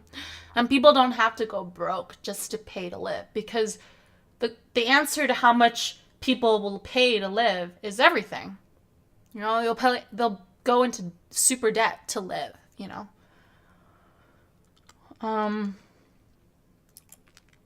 Yes. Without insurance, that's basically how much you have to pay. Fat guy, you are correct. Sometimes more. And then you could, knowing the US, you could get like prenatal care like bills a year out from you having a child. And then you're like, it's been a year, dude. I've had a kid for like over a year. How am I still getting bills? And then they break down some weird, like, generic breakdown, knowing how the US works. That's what's going to happen. It's crazy.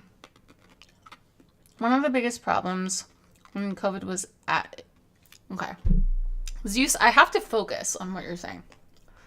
I know you were trying, and I appreciate that. But I have to focus on what you're saying. Hold on. One of the biggest problems when COVID was at its peak, I think that was what you meant to say, was obese people. Obese people had a very big share in the hospitals. You were correct in that. If we have a low percentage of obese people, if we have a low percentage of obese people, then in this situation, the number of people who need help is lower, so the hospital's going to take care of everyone with much better treatment. Yeah, the US is like one of the fattest nations on earth. So yeah, comorbidities, including especially obesity, they've been found in retrospect that if you're obese, you're more likely to die if you get COVID. Makes sense.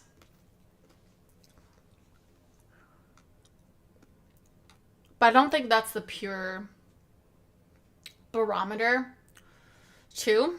I think it's just risk factor, because a lot of people in countries that are not obese have had a lot of COVID deaths too.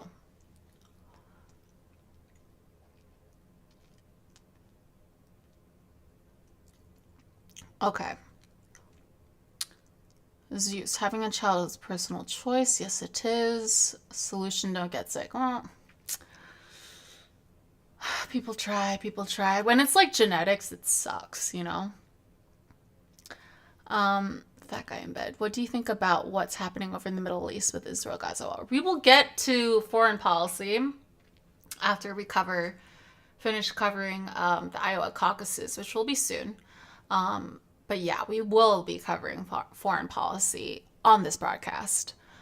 Okay, Tom, I heard it is 7 to 10K to call an ambulance in New York. Who knows? When I was living there, it was definitely multiple thousands. But I think if you have insurance, they cover a lot of it. So you end up paying like 1,000 to 2,000 when I was there. I don't know anymore. Yeah, America needs hella gun control. Okay, so I guess two things. If I had to pick, it would be healthcare to fix. But the second thing to fix would be gun control. Or gun regulation or whatever. That makes it more palatable for conservatives. Because framing is a huge thing. Zeus, my point is just if people don't change their lifestyle, the healthcare system will not work as expected. It would certainly work better if people were healthier. Certainly.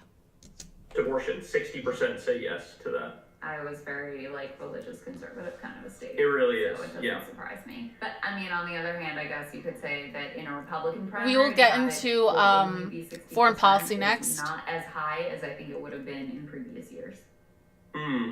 Yeah. Well, I mean, I think this is the most conservative number you're going to get in the entire country, even among groups of Republicans. You know, because we saw in Missouri and Kansas and a bunch of places that are very red, the people voted to keep abortion rights. Yeah, well, if you think about it, if you've got 40% of Republicans even who would be, theoretically voting for abortion rights, and then you add an overwhelming majority of independents and an even more overwhelming majority of Democrats, that's where you get the number. You've got a pro-choice majority, even in a state like Iowa. So they asked the voters their most important issue. The biggest number was 37% said immigration. The second biggest number, I think it was 36% said the economy. Immigration, Republicans in Iowa, their biggest voting issue is immigration. You're not even a border state, dude. People who immigrate here don't move to Iowa and live and quote unquote take your jobs. The people who move to America don't go to Iowa. They don't move to Iowa, dude. It's like a pure white city, or state, or fuck. Because I don't have. I wish it was a black hole, because then that would attract everything. Yeah, I don't have my second camera on because it's really cold in Atlanta right now. There's like an Arctic thing going on in the US. So I'm wearing socks. Usually I have a second camera. Fat guy. Yeah, exactly. So the fact that they're like, oh, immigration is the biggest reason why I'm voting is fucking ridiculous. Hi, Marcus Beast. Iowa, is there even someone? I'm not sure what you mean. If you're talking about the amount of people who live in Iowa. Yeah. No one lives in Iowa.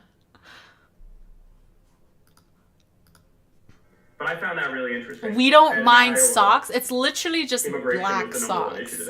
It's so boring. I mean, it's illogical, but it's also tracks with history where it's at times of chaos where people feel it's so cold and whatever. My nails are painted and everything, but it's just too cold. It's ridiculous.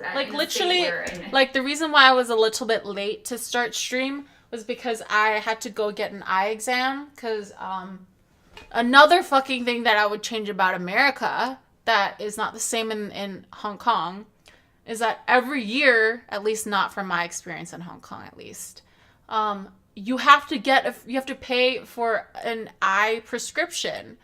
And it's even if it hasn't changed, you can't get new contacts if it's expired. It's so ridiculous. It's a scam. It's a scam. Anyway, that's why I was late. And it's so cold in Atlanta that they closed schools today. But if it was this temperature in New York City, people still be going to school. But anyways, it was cold, so I had to be wearing heat tech shit. That's how cold it was. They gave me these sample contacts. My God. I don't know if I I think they gave this to me last time, and they were hella uncomfortable. So, we don't mind socks. Marcus Beast, because states like Idaho, Utah, it's just empty. Yeah, and it's really unfair that they get like 2 senators. Like, you know, like they get 2 senators, equal like choice, like equal like voting power to states like California, who also only have 2 senators, but like so many more people living there, and like their economy is so much bigger. Don't judge me with the foot cam, okay? Okay, fat guy. I can have a foot cam if I want to. If you're a leftist, you should believe in that. Like, I can do whatever I want and be fine, and you shouldn't shame me for it like conservatives would. Or like, oh, you need to cover up, you know, you got to be more conservative with the way you dress or present yourself. So, if you're really a leftist socialist, you shouldn't care. Unless on social issues you are a conservative, then fine. They bomb in Gaza with healthcare and education money. Yeah, there's always money for war, but there's never money for healthcare and education.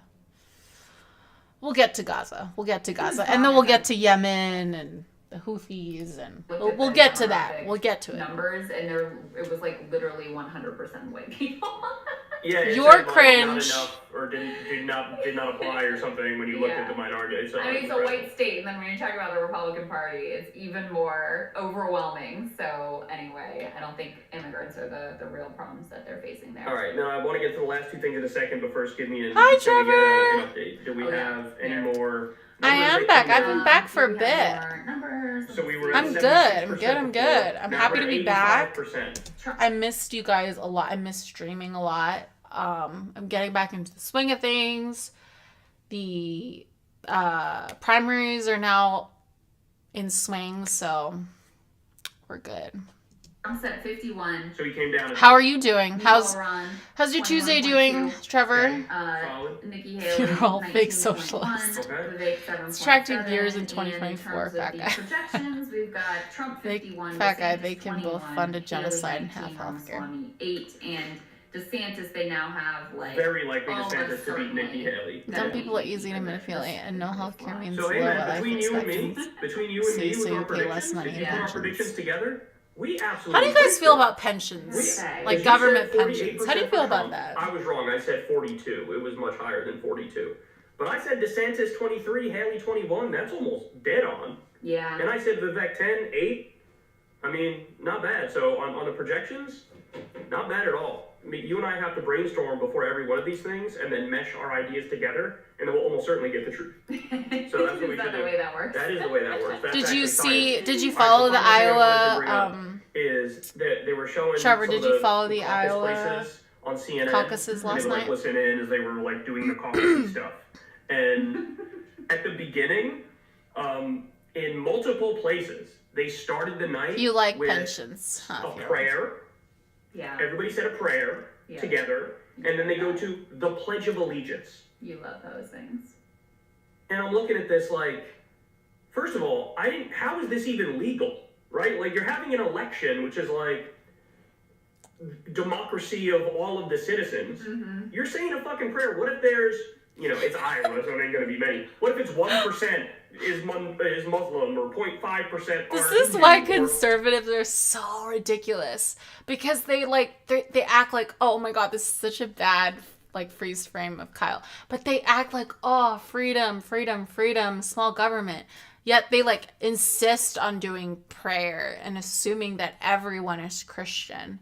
It's so ridiculous. And it's like, America was founded on being secular and not having a national religion, but they insist on having religion and in God we trust and all that kind of stuff.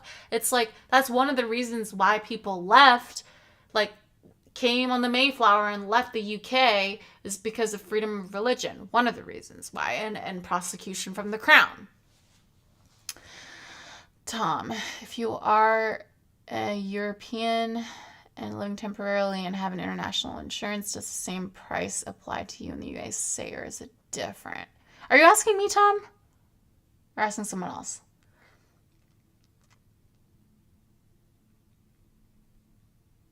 Trevor, no, Yemen. Yep, US is bombing Yemen. I have conflicting views that I can present to you guys when we get to Yemen and the Houthis. Because big online leftists have conflicting views, and I think that's okay. Some leftists will become infighting and say, hey, this leftist is not really a leftist and is a hack because they aren't leftist enough, you know? But like I said, that's one of our problems. Okay, Zeus. Everyone who is not disabled should pay a part of his salary to find that management by the government. Then when you hit the age retirement, the government gives the money back to you until it ends. When it ends, then your pension is to drop to bare minimum. I'm a little confused about what you're saying, Zeus. Need a little bit of clarification or restating of that. I'm a little bit confused. I don't want to comment and speculate on it if I don't fully understand. You're asking anyone, Tom. I'm not sure. When I first moved to the US, I got US insurance. I bought American insurance. But I think back home in Hong Kong, I think I still had, I'm not sure. I don't know if my mother kept, I don't really know. Cause like public insurance, public healthcare in Hong Kong is so good. Maybe I had like, emergency, like kind of like, you know, typhoons, like emergency insurance still. But I definitely got US insurance for sure.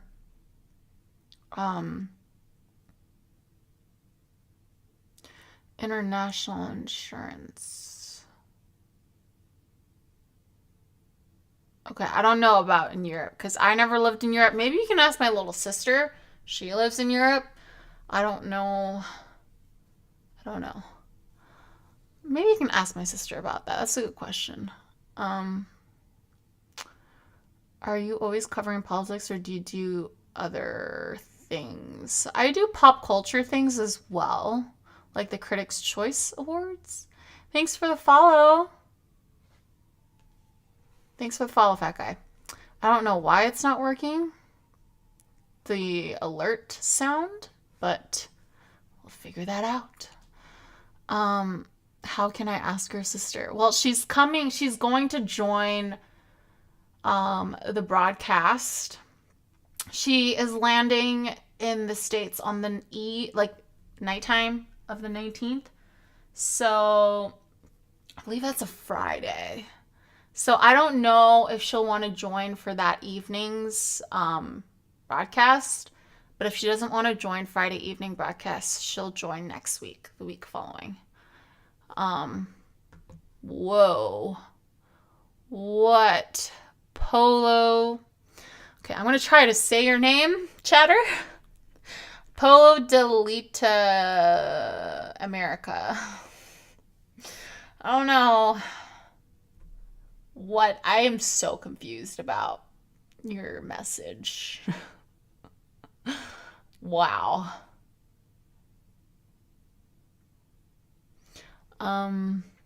Zeus, let's say you pay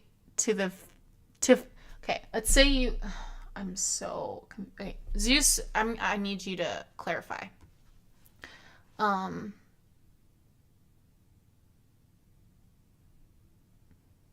Huh? Yeah, what is that?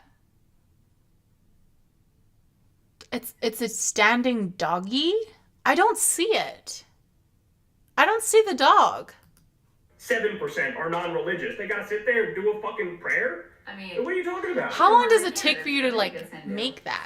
So, yeah, you're fucking saying a prayer and doing the Pledge of Allegiance like we're in 4th grade? The pledge what are you talking about? is a staple of many political events I've been to, so that's just sort of like par for the course. It's not a dog? The prayer thing is yeah, it's copy and paste. Doesn't seem right. Doesn't seem I'll go further. Even the Oh. Pledge of Allegiance is weird. But I also have to say, like, I mean, the whole caucus process is really okay. stupid and inaccessible. I mean, to have to go at this one particular time.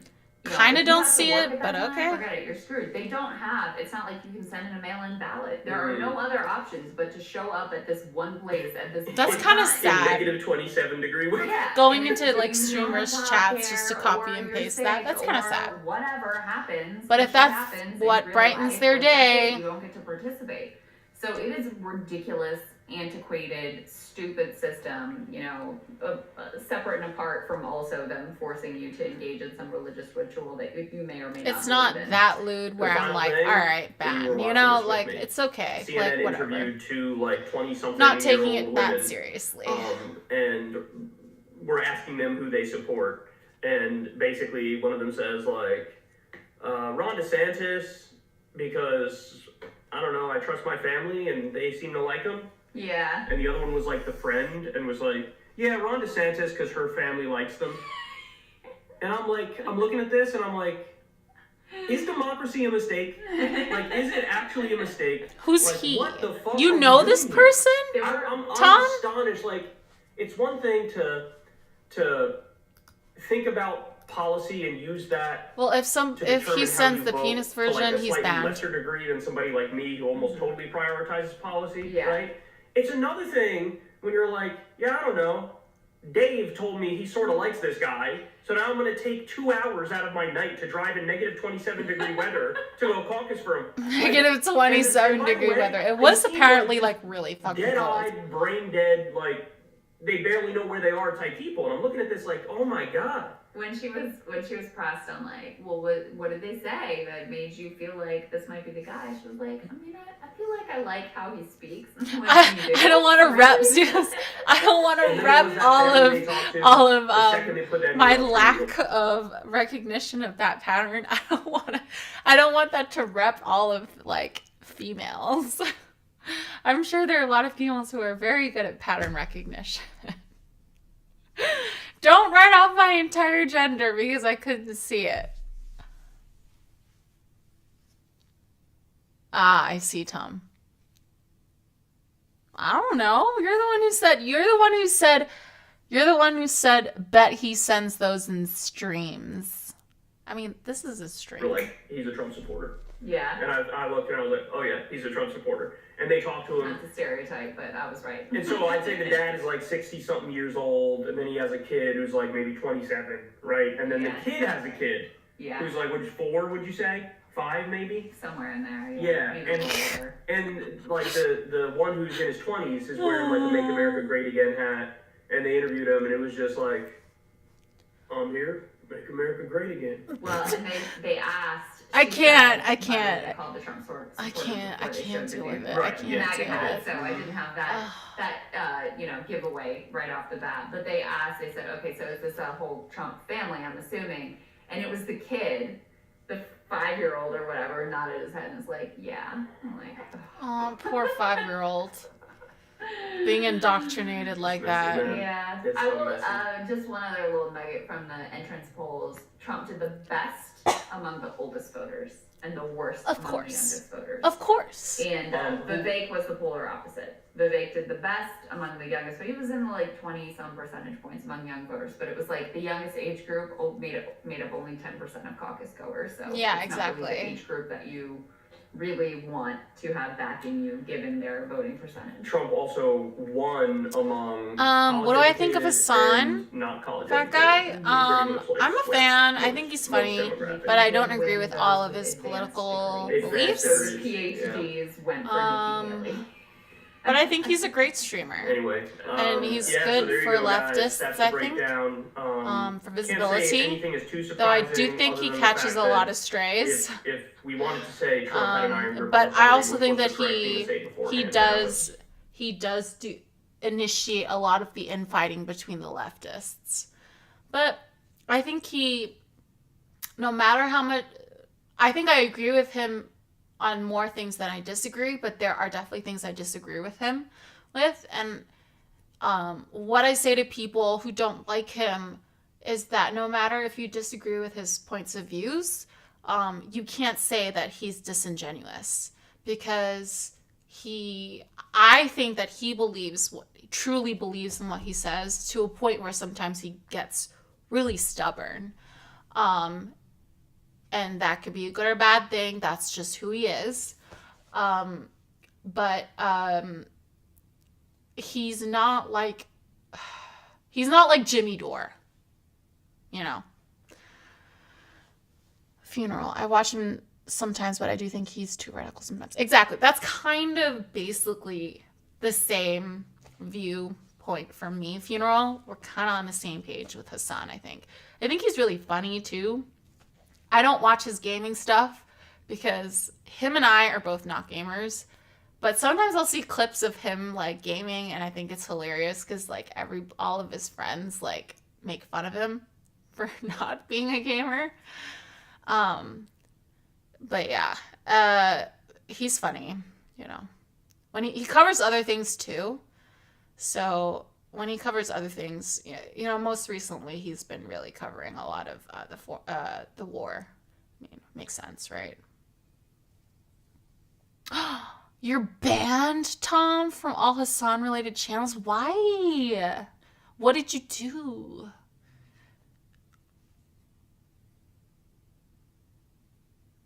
What happened? Spill the tea, Tom. Spill it. Sort of undeniable. Yeah. I'm very curious to see when did New Hampshire? Denims as well. Next week. Why? That's more interesting to me.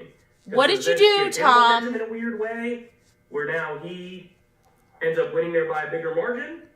It's my guess. Although sometimes New Hampshire likes to be like a rebuke. To Iowa, they like to be sort of like contrarian. And we should point out, in Iowa, historically, in modern history, they don't usually pick winners.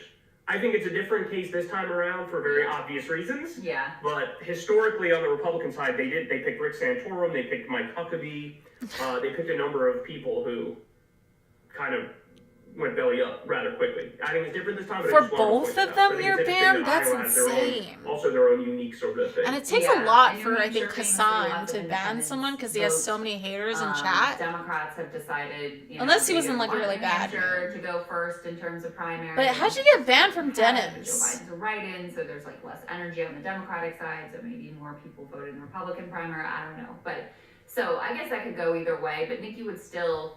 That's her strongest state. She has to win it. And what do you think about Denims, Tom? And she needs to win it. Like her politics? In order to win. And if you don't win, I think this thing is going to be done and dusted. Maybe he talked about Destiny. It certainly looks like that. If DeSantis and Haley don't figure out which one it's going to be, that just makes it literally impossible for anybody else, even theoretically, to have a chance. Yeah. So, anyway, there you have it. Because him and Destiny is going to make a comeback here. H. Hutchinson is not going to make a comeback. Okay. Destiny and him, just hate each other. But I don't know if you kept bringing Destiny up, maybe. But I think maybe surely Hassan and his mods have, set the word Destiny as, a banned word where, it doesn't go through chat. I don't know. What did you do, Tom? I just said, why are they glorifying Hamas so much when they would take you and your whole chat as hostage? Okay, that seems kind of harsh of a ban if that's exactly how it went down. Is that exactly what you said? And did you say it multiple times? Because I'm sure I've seen some people in Hassan's chat trolling and trying to get him mad and saying things along those lines. In the last hour, Iraq has recalled its ambassador from Tehran for Hassan, and then you went to Denims and she did the same thing. The United States has also commented on the ballistic missile attack launched into Iraq by Iran's Revolutionary Guards. They've described it as Hassan's mods. I'm not a big fan of Hassan's mods. The US military said it had tracked the strikes, some of them are a little which Iran claims had destroyed anti-Iranian targets, including what it called an Israeli spy headquarters. Now, Israel hasn't commented Yeah, I don't think was hitting it a bill in the Kurdish I don't region of think the country. Local officials either there of them said that 4 glorify people Hamas. were killed. Well, let's go live now to our Middle East correspondent Hugo Bachega. Hugo, can you tell us more about what we know about this attack? Isn't Denims like the biggest female lefty political streamer on Twitch, or is there somebody else?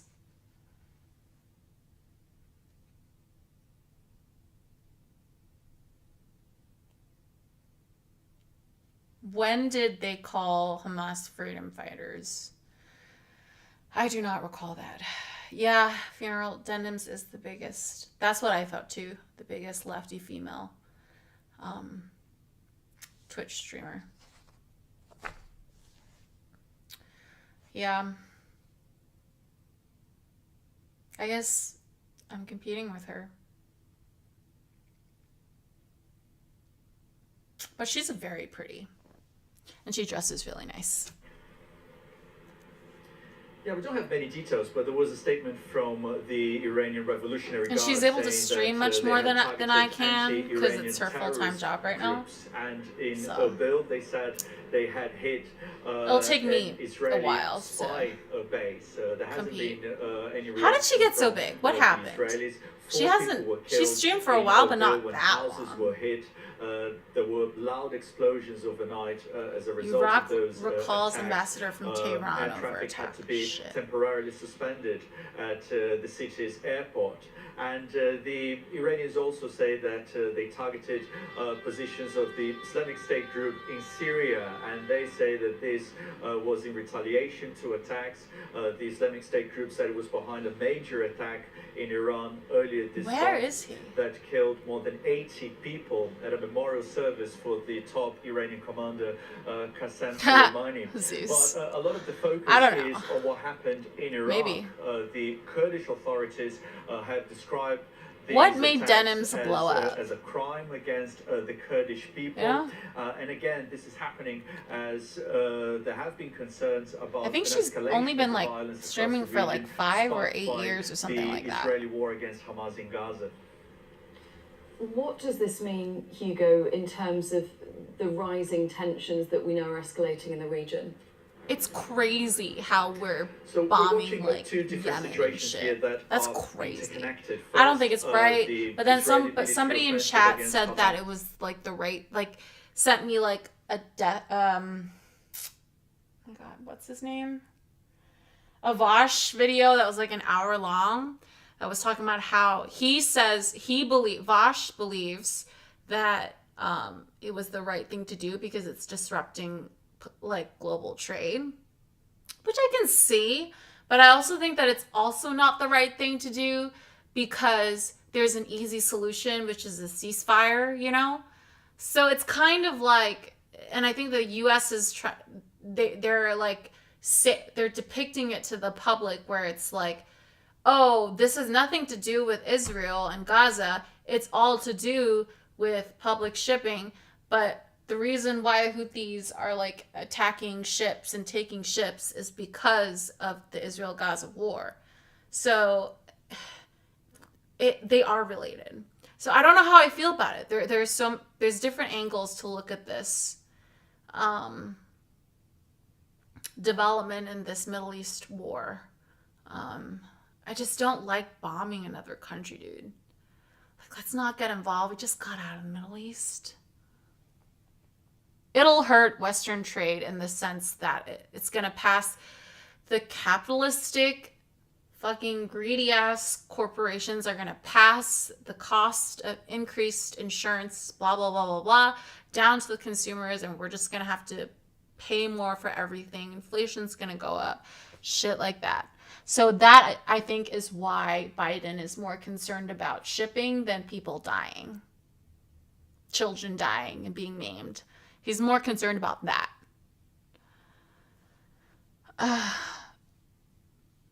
Denims, she's a lefty female streamer. I think she's also Muslim, but she's very pretty. She's American. She used to be New York. I think we're both used to be New Yorkers. I don't know. I think she lives in LA now. I'm not sure.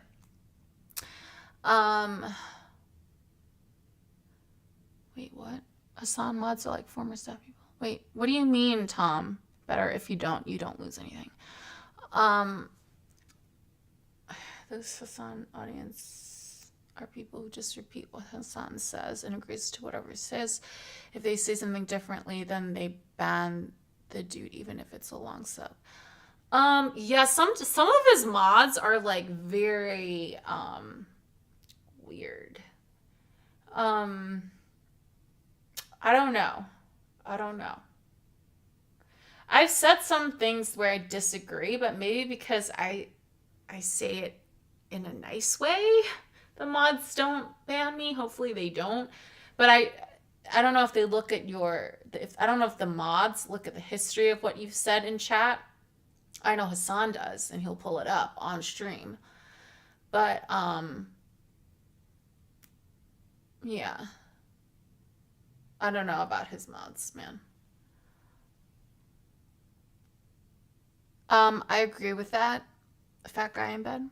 I agree. Gaza, which was obviously sparked by the Hamas attacks on the 7th of October in Israel. And these attacks that have been happening across the region, attacks that have been carried out by groups supported by Iran.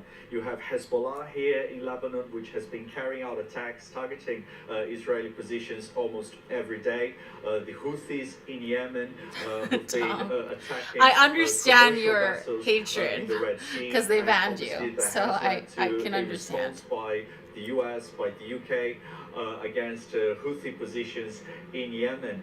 And there have been attacks by other factions and groups targeting American bases and American locations in Iraq. It's really bad, Syria. us bombing. And all those groups are part of the so-called axis of resistance, which is Or axis of evil, like how mainstream media, legacy media likes to say here, especially conservative pundits. I guess he's better than any Republican, I guess.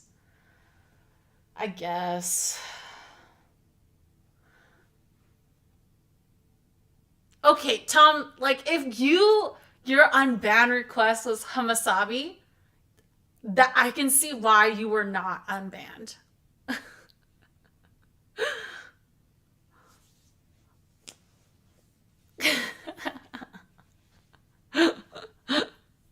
It's a very funny thing. Okay, fat guy in bed, calm down. Let's be nice. Let's not say that.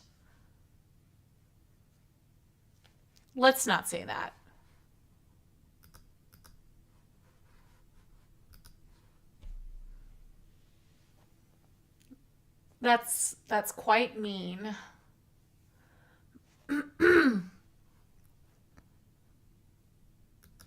Alliance of forces supported by Iran across the region. So there have been concerns that this violence could escalate into a wider regional conflict. Hugo, thank you. With more analysis on this, earlier I spoke to Defence Analysis and the BBC's former defence and diplomatic correspondent, Jonathan Marcus. There's a certain amount of confusion on the Iranian side and from the Iranian statements. The statement from the Iranian Revolutionary Guard Corps suggests also that the attack into Erbil in Kurdistan was also in some sense related to retaliation or a response to the Middle East is such a mess. Memorial service that you it's very frustrating because people don't want to see it in a mess. Very near a new American consulate that's being built. It's sad. Also, the Kurdish authorities are saying that they shot down some drones. It's sad. In the vicinity of Erbil Airport, where again there are some American forces, we believe, based. So all of this is rather shadowy. It's sad. Like I just wish it wasn't. Of course, another worrying factor that potentially, of course, here the Americans and the Iranians directly could come into confrontation. And the Americans don't help. There have been a large number of Iranian-sponsored attacks on US bases in the region, but these have been actually carried out by proxy groups in Iraq. Well, this is where Fat Guy has a good point earlier when he said that Americans kind of always intervene in other sovereign countries. And this is what's the saying? This is exactly kind of an example of it, like we don't have to be involved in the Middle East, but because we want to be the world superpower, which we are, we want to stay the world superpower, we can't stop, well, not we, but I'm saying we in terms of the government, we can't stop ourselves from being overly interventionalistic into other countries, sticking our nose into other countries' businesses and like using our military might. And elsewhere, who to some extent take their orders from Tehran. But these weapons were actually fired by the Iranians, both at targets, as you say, Iran kind of like and also, scares of course, me. In Syria. They're really scary. Like the way that they govern people, like especially as a woman, Iran is very scary. Tensions in the region. Can you just briefly tell us about that? Well, look, there are essentially two overlapping sets of conflicts going on. The first is obviously the war between Israel and Hamas in Gaza. That has prompted other actors to pitch in to varying degrees. We see Hezbollah fighting across Israel's northern border to an extent. Obviously, the Houthis shooting missiles at Israel up the length of the Red Sea. But also, of course, crucially, and this involves Britain attacking commercial shipping It's lanes. scary, and you can get beat to death from the morality police. So what like, you have here, what? we have two sets of That's some conflicts dystopian. overlapping. One, Israel v. Hamas and the ramifications of that. But of course, behind that, the much longer running and wider conflict between a low-level conflict, if you like, between Iran and its various allies in the region and Western interests more generally, and the United States in particular. This guy has pretty fair takes from what I see. What he said. Houthi missile hits U.S.-owned ship off Yemen coast 23 hours ago. Do you believe that Israel is an apartheid? Yes, I do think that Israel is an apartheid state. It's been confirmed that the US-owned cargo ship MV. I do believe it's an apartheid state, but it's not like the hill that I'm going to die on, if that makes sense. Like if somebody wants to be like, it's very unfair, it's an occupier, instead of saying apartheid, like a lot of liberals will say that. A lot of liberals will not want to go as far as saying they're an apartheid state. I'll be like, all right, fine, whatever. But then they will say that Israel is wrong in this war. They're doing it. They're overdoing it. They've lost my support, blah, blah, blah. I'll be like, all right, cool, whatever. At least majority of your opinion is correct. But I think that I can go as far as saying that it is an apartheid state. A lot of liberals will not want to say that and will not want to say that they're genociding the Palestinians. A lot of liberals will not go that far. I think they are committing genocide, and they've lost a lot of my sympathy from being attacked on October 7th, the way that they're conducting themselves now. Because I'm not Jewish, I'm not Palestinian, I don't have any family members who are living on either side, I don't have ties to any side. I could be on either side, but I'm trying to look at it, consume as much info as I can, look at it from a third party perspective. And right now I can't be on Israel's side. I just can't. And I know that might be disappointing to people, and I have like Jewish and Israeli friends, some of which are very pro-Israel, some of them are not on Israel's side and like on Palestinian side. So I understand, but I just can't bring myself to be like solely pro-Israel because they got attacked. It's just the way that they're doing it, it's just so wrong. The Gibraltar Eagle has been hit in the Gulf of Aden by a ballistic missile fired by the Houthis in Yemen. US officials say that the vessel has reported no injuries or significant damage. Yep, I try and is not to continuing its repeat journey. American Last propaganda. week, British and American forces I think I'm carried pretty out bombing good with raids that. on Houthi rebels who've been targeting commercial shipping in that vital shipping lane. On Sunday, the Houthis fired on a US warship again. Well, It's only a matter of time now that we're battling with the Houthis. Houthis Tweeted about the strike, saying before we get Iranian-backed militarily Houthi involved. militants fired an anti-ship ballistic missile from Houthi-controlled areas of Yemen and struck the MV Gibraltar Eagle, a Marshall Islands-flagged US-owned and operating container ship. The ship has reported no injuries or significant damage and is continuing with its journey. It added that earlier they detected an anti-ship ballistic missile fired towards the southern Red Sea commercial shipping lanes. The missile failed in flight and impacted on land in Yemen. There were no injuries or damage reported. Well, speaking a short time ago in the House of Commons, the UK Prime Minister Rishi Sunak gave MPs an update on those military strikes of last week in Yemen. I want to be clear that these were limited strikes. They were carefully targeted at launch sites for drones and ballistic missiles to degrade the Houthis' capacity to make further attacks on international shipping. I can tell the House today that our initial assessment is that all 13 planned targets were destroyed. At the drone and cruise missile base in Barney, 9 buildings were successfully hit. A further 3 buildings were hit at Abs Airfield, along with a cruise missile launcher caught in the open. We have seen no evidence thus far of civilian casualties, which we took great care to avoid. I know the whole House will join me in paying tribute to the incredible bravery and professionalism of all our servicemen and women. The one thing I love about like the British Parliament is when they're like all like yeah they're allowed to do that, like speak out of turn, you know, and like agree and shit. Like you can't do that in American Congress. I think that's so funny. And sometimes they wear the wigs still, some of them. I don't know, certain positions do that. All right, bye fat guy. I think that's so funny. And also when Sunak was speaking, he's not as his accent is not as annoying as what's his face, Boris Johnson, because like it's some words are very posh. And I think like Queen's English posh, and I find that so annoying.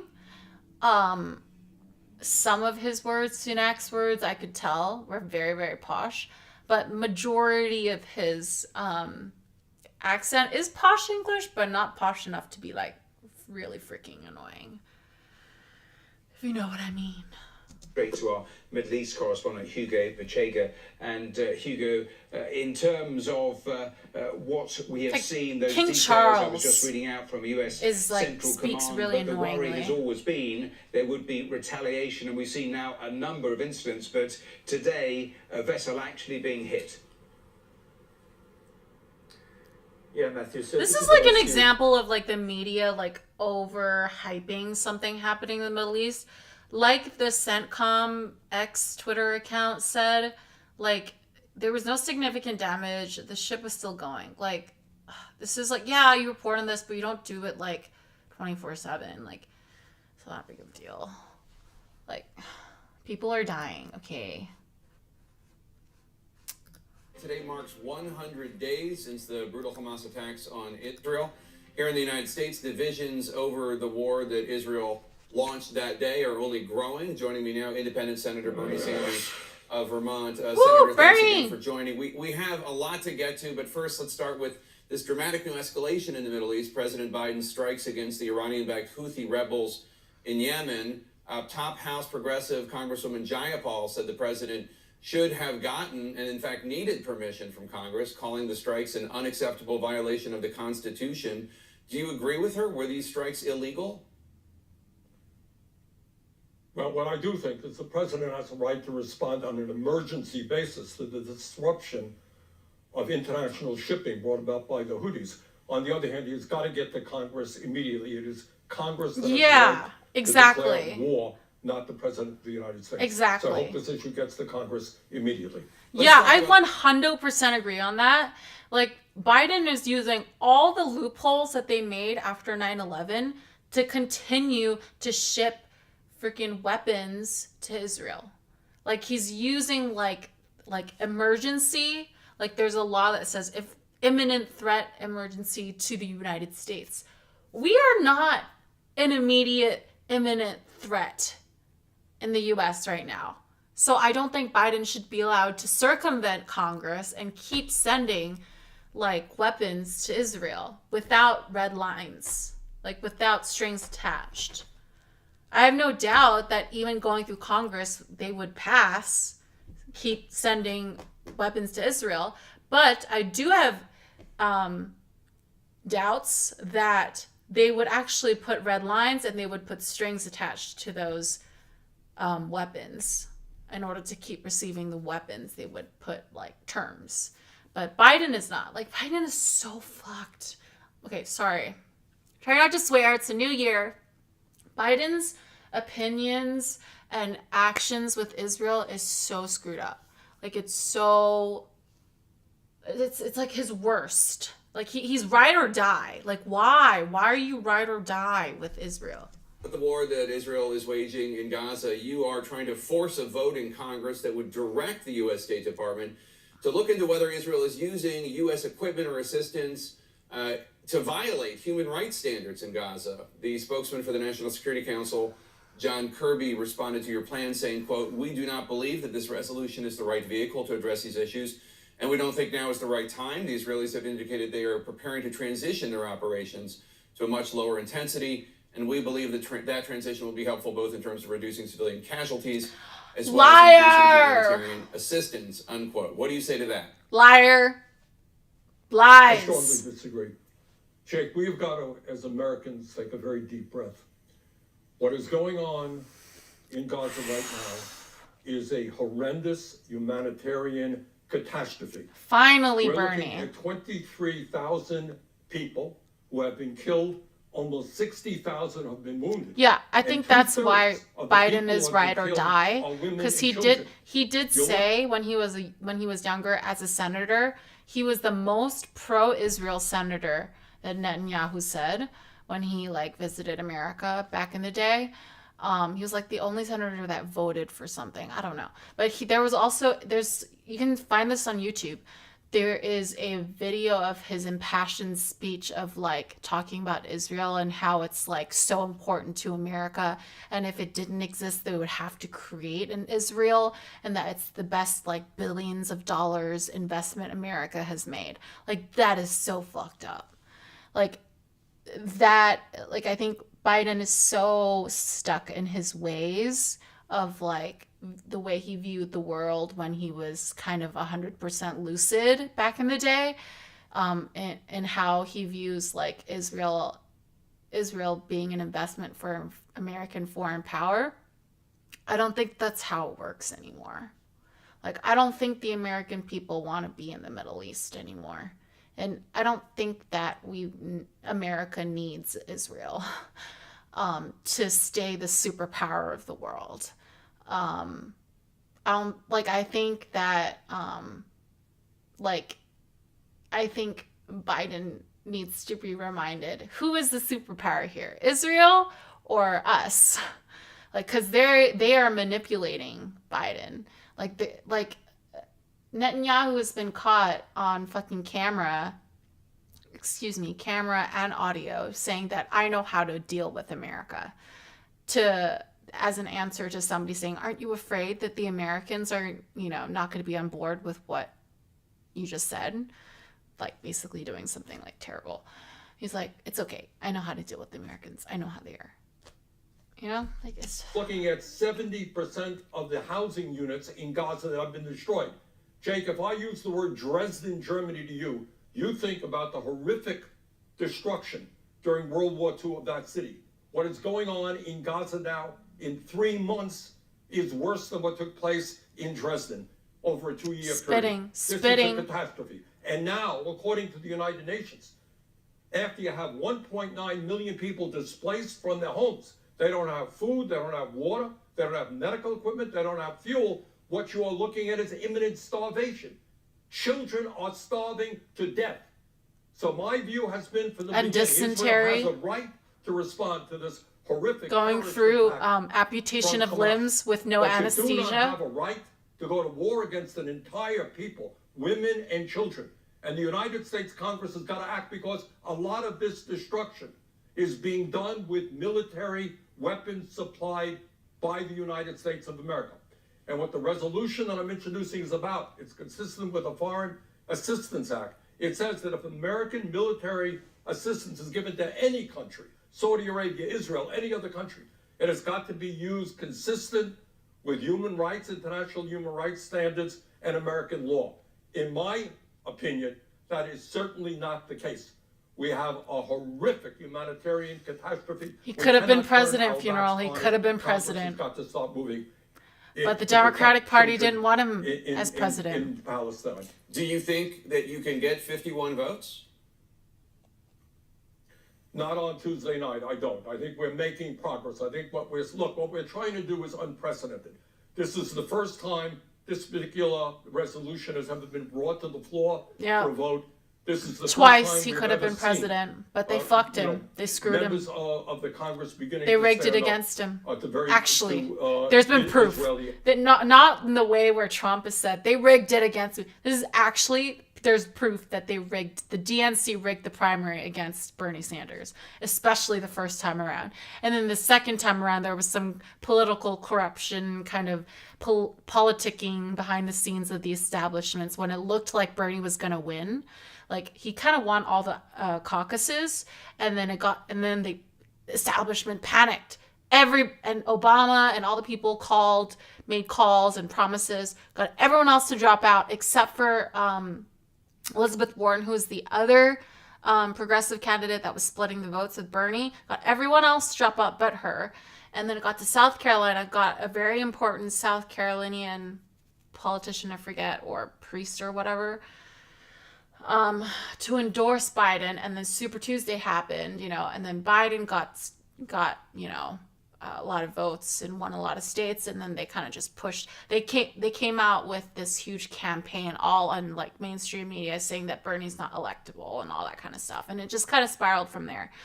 But that's the second cycle around how they screwed Bernie. The first cycle around is because they screwed the DNC, screwed Bernie, and there's evidence of like them leaking questions of the debates to Hillary Clinton, all that kind of stuff.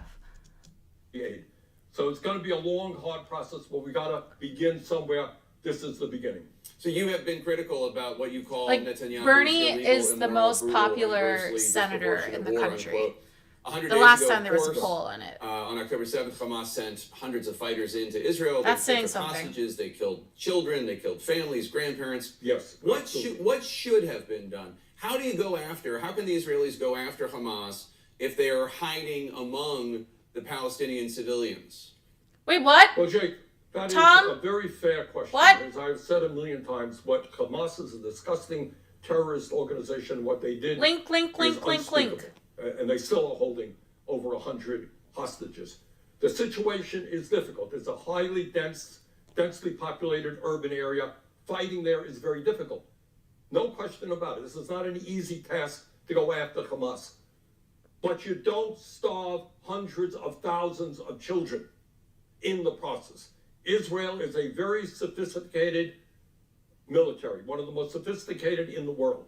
It is not easy, but you don't destroy an entire people in the process. I think most people would say that is morally unacceptable. So what do you think they should be doing right now, the Israelis? Well, I think for a start, there has got to be an immediate humanitarian pause. Food, water is not getting into Gaza. And children are going hungry and people are... I think Bernie would have said ceasefire instead of humanitarian pause if AIPAC wasn't so powerful in the U.S. He understands that. So that's why he's avoiding saying the phrase ceasefire instead saying humanitarian pause. But it's the same thing. The first thing that's got to happen is there have to be a massive increase in humanitarian aid to fend off the famine. And second of all, Israel has got to And medicine. has got to target its attacks. Yeah. You cannot Not continue dumb bombs. this vast war of indiscriminate bombing and now Supplied by the starvation, U.S., by the against way. the women and children and innocent people of Gaza. President Biden has caught a lot of criticism from the left on his support for Israel. Not just the left. in this war. Moderates You're a leader too. on the progressive left, the movement that you helped create in your presidential campaigns. Do you think that young progressives in the United States will ultimately rally behind Joe Biden in November, or has he seriously damaged his standing?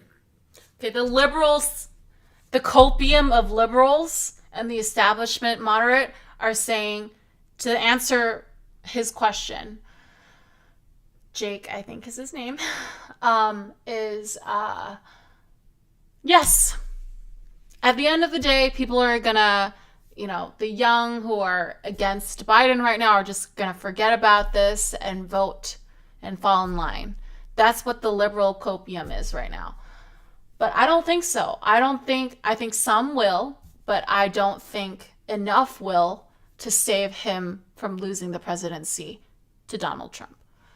I think they're underestimating, like always, they're underestimating how much of an impact the American voters are feeling from this and how against Israel a lot of Americans are.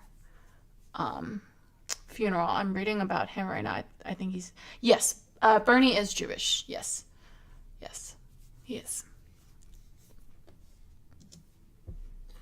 Look, I think So we'll see what Bernie happens. caught a lot of flack from his own base for not coming out sooner and not having a good take on when this first happened, and when Israel started becoming more and more like bad about it and not just about like self-defense.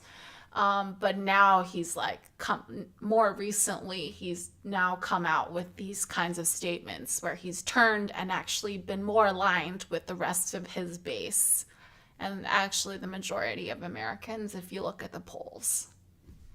AKA another reason why he's the most popular senator in the country. Because the choice is pretty clear. Running against Donald Trump, who I suspect will be the Republican. Wait, Tom, you gotta link candidate, me. You gotta is one of link the me, most man. dangerous political figures in modern American history. So I think people will end up rallying around Biden.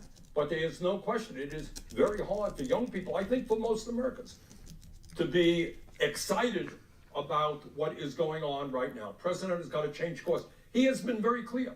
He has expressed his concern about quote unquote indiscriminate bombing. He has asked Netanyahu over and over again to change course. Netanyahu just yesterday said, no, we're going to continue doing what we are doing. Unacceptable.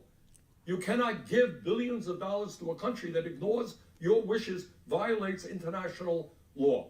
So I would hope that the president follows through on his concerns and says to Netanyahu, this Wait, is unacceptable. We're not getting a Pakistan nickel is more nuclear from armed? the United States unless you radically change course. We're not going to see hundreds and hundreds of thousands of children starve to death.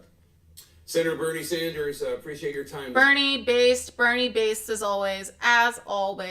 Eventually, in this case, better late than never, but based. I wish he would have been president, because this war would not have gone down the way it is going down right now. I assure you of that.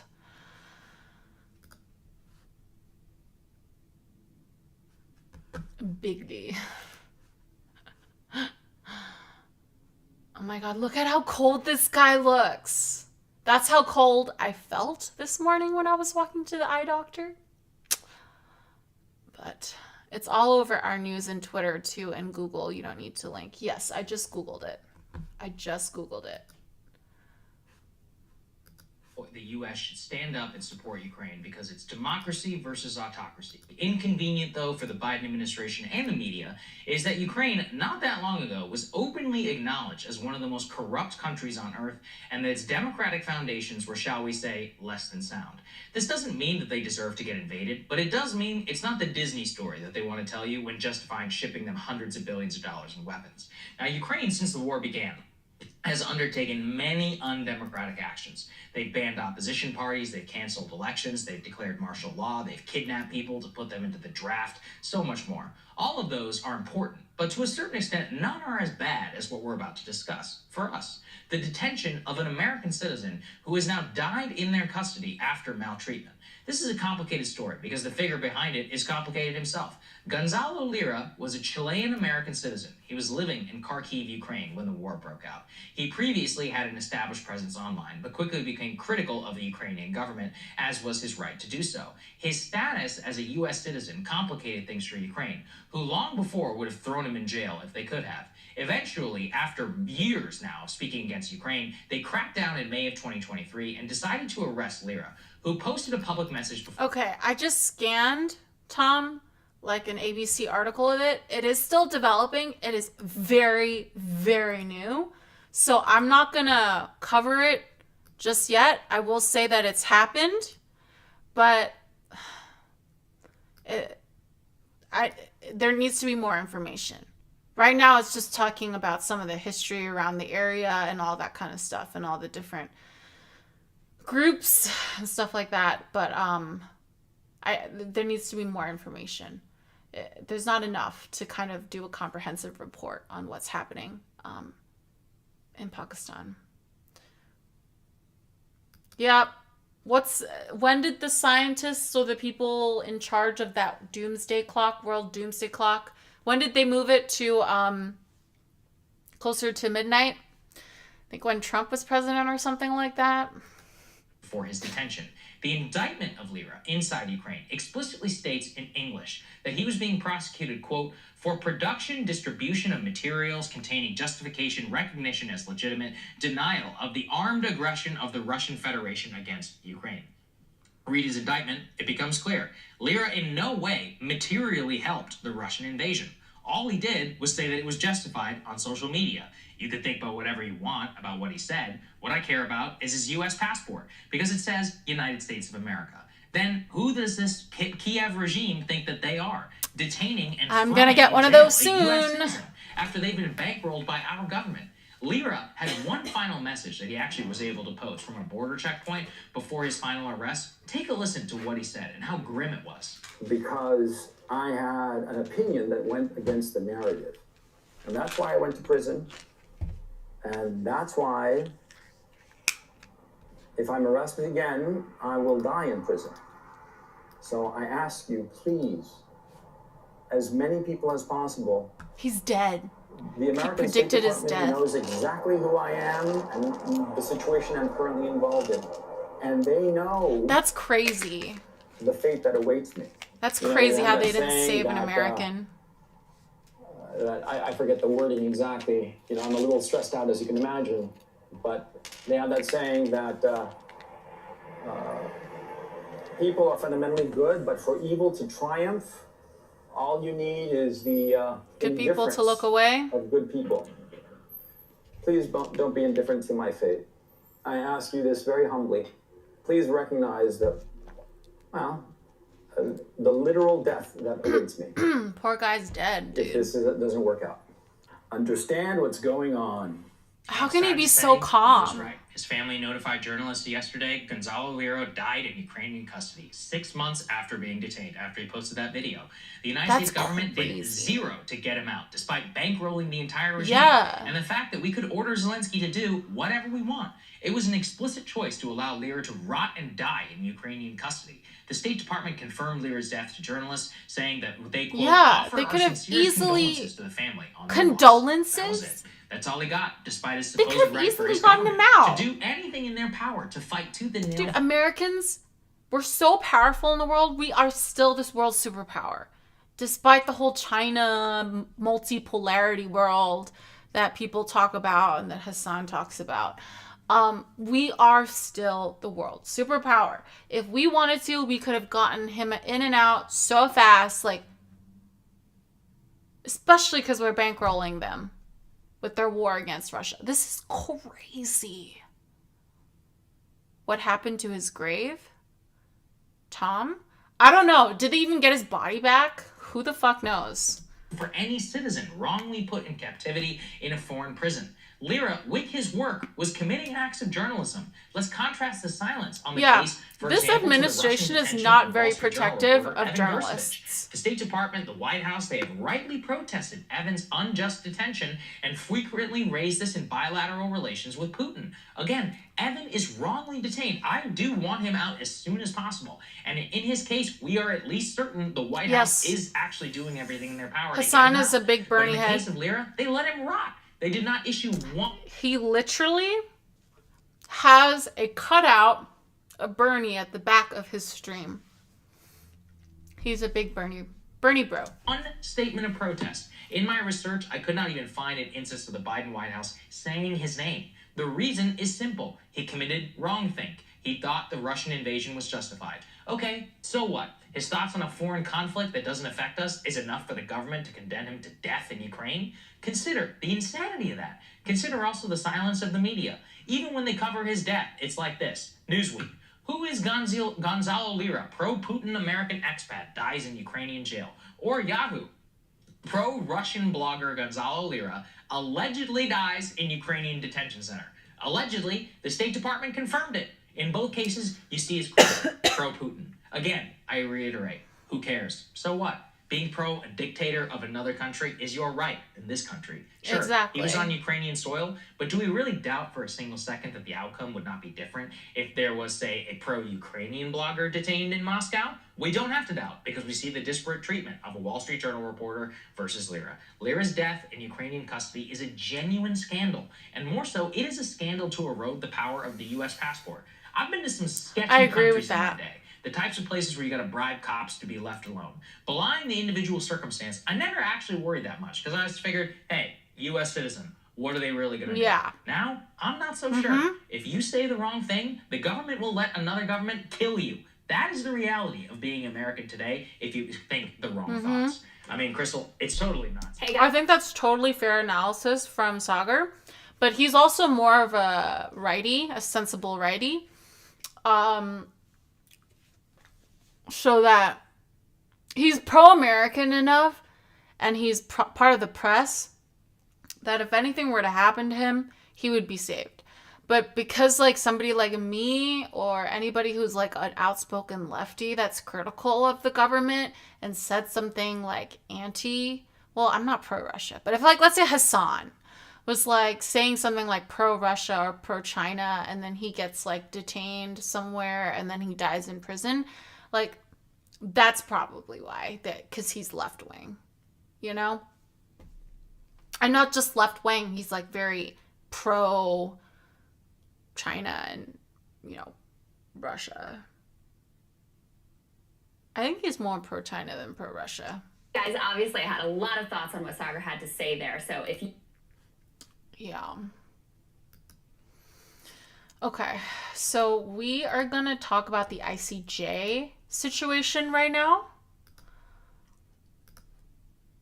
Where is it? Okay. Gonna look at the case, rule on the merits.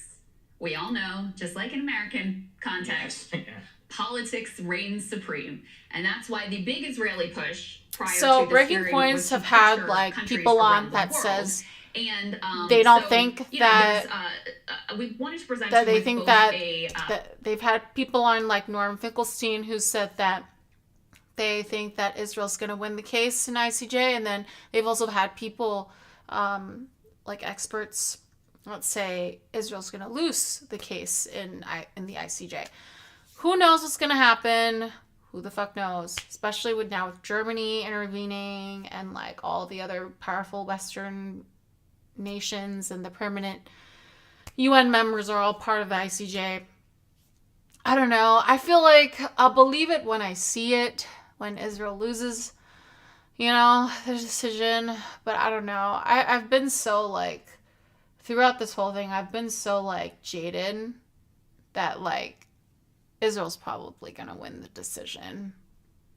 I'm hoping that they won't, but evil sometimes, I wouldn't say, you know, as a saying, I'm not saying they're evil, but I'm saying what they're doing is evil. What the government doing is evil to the Palestinian people.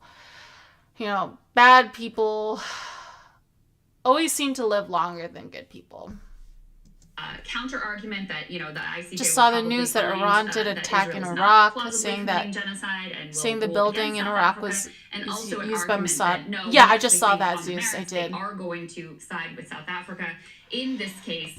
Okay, so I'm gonna play a couple of videos. I think the next video, Tom will answer your question.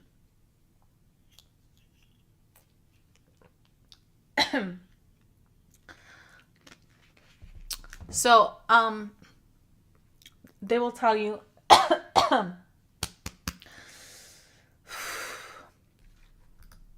Let's see, which one of these do we have first? Was it Norm we've got up first here? Why yes, it's Norm so Finkelstein, who we've imperative that they lose times, who is, you know, because of soft power. His entire adult life has been spent devoted to this cause and understanding the nuances of it. Norm Finkelstein says that very pessimistic that the ICJ is going to side with South Africa because of the politics I was just alluding to. Let's take a listen to a bit of that. So on the merits, I would say they make a plausible case.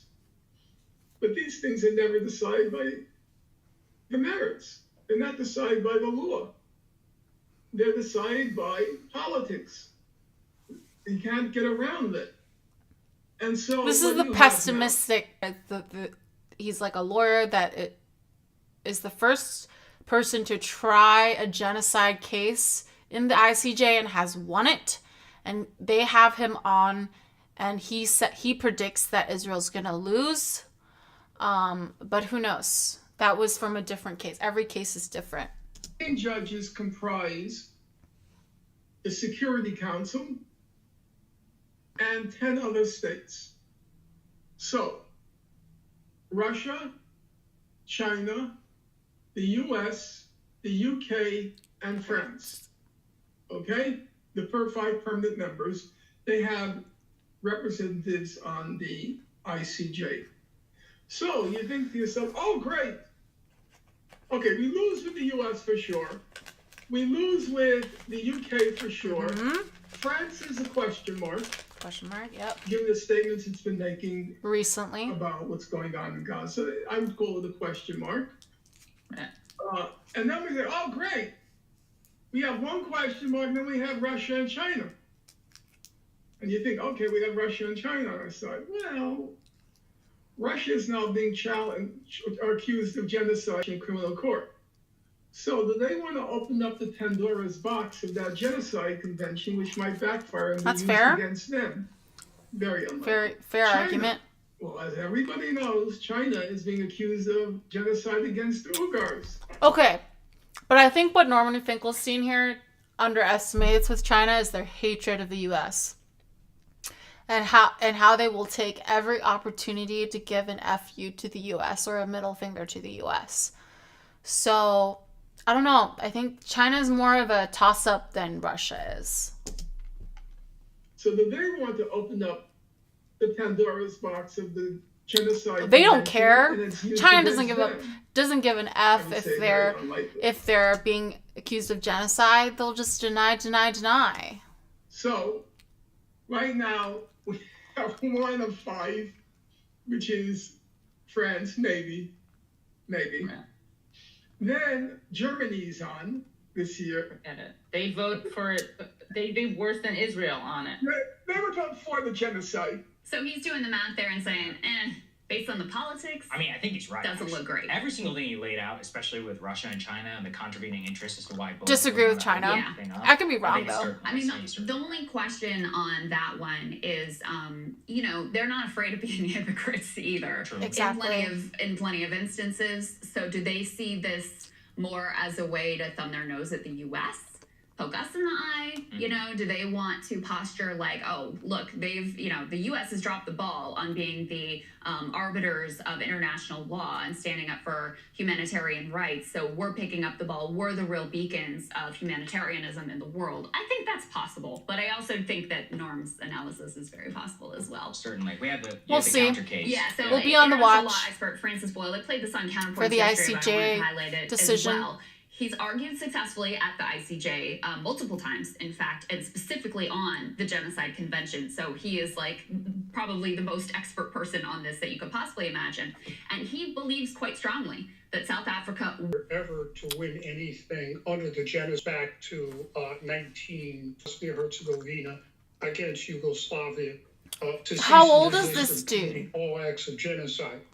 And based on my careful review of all the documents so far submitted by the Republic of South Africa, I believe South Africa will win an order against Israel to cease and desist from committing all acts of genocide against the Palestinians.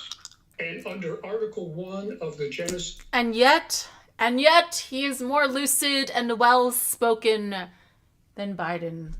Convention, all contracting parties, 153 states, will then be obliged, quote, to prevent, unquote, the genocide by Israel against the Palestinians. Second, when the World Court gives this cease and desist order against Israel, the Biden administration will stand condemned under Article 3, Paragraph E of the Genocide Convention that criminalizes complicity in genocide. So he basically makes the case like, listen, based on my expert opinion and historic knowledge of the cases I've argued, this is even more clear-cut than the victories he's been able to obtain. And Sagar, I think he points out something really important there, which is worth underscoring. That is, if there is an order issued here from the court against Israel, that order isn't just about what Israel has to do. It's also that all signatories, of which we are actually a signatory here, must act to try to prevent the genocidal acts. And that's, I guess, the quote-unquote enforcement mechanism. It's obviously dependent on those countries actually doing the thing that they're supposed to do. But that's why there's sort of broader implications here. I have no idea, right? I am total novice in understanding the workings of the ICJ. I have no idea just how nakedly political it is, what happens behind the scenes, what the precedents are. I really, can only take the opinions of people I respect, like Francis Boyle and Norman Finkelstein. So there you go. Those are the cases on either side. My cynic's heart is with Norm. In general, my betting on cynicism has worked out well for me in politics here, everywhere, and I don't know. I don't see a world where anyone allows this to happen. But hey, who the hell knows? We'll Could see. be totally wrong. We will see what happens. And just last thing on this, in terms of the timing, I mean, they're having hearings today, tomorrow, some hearings over the weekend, and then the expectation is that they will rule on this temporary injunction in the next couple of weeks. Then there will be, an argument on the merits. That will take multiple years, likely, based on how this has played out in the past. But we actually should know in a couple of weeks what happens with this specific case. There you go. Hey, guys. Jesus Christ. And address some of the questions about the lawsuit that's been covered on this show.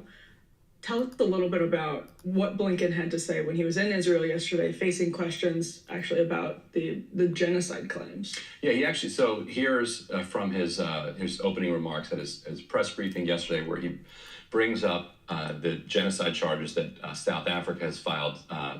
South Africa has been joined by Malaysia and Turkey at this point. France has said that they will... Turkey is important because Turkey is a NATO country. Respect the decision of the International Court of Justice, though they have not joined the prosecution yet.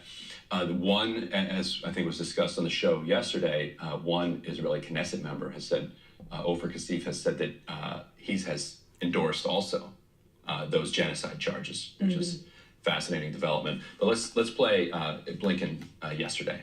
We believe the submission against Israel to the International Court of Justice distracts the world from all of these important efforts. And moreover, the charge of genocide is meritless. Liar! Liar!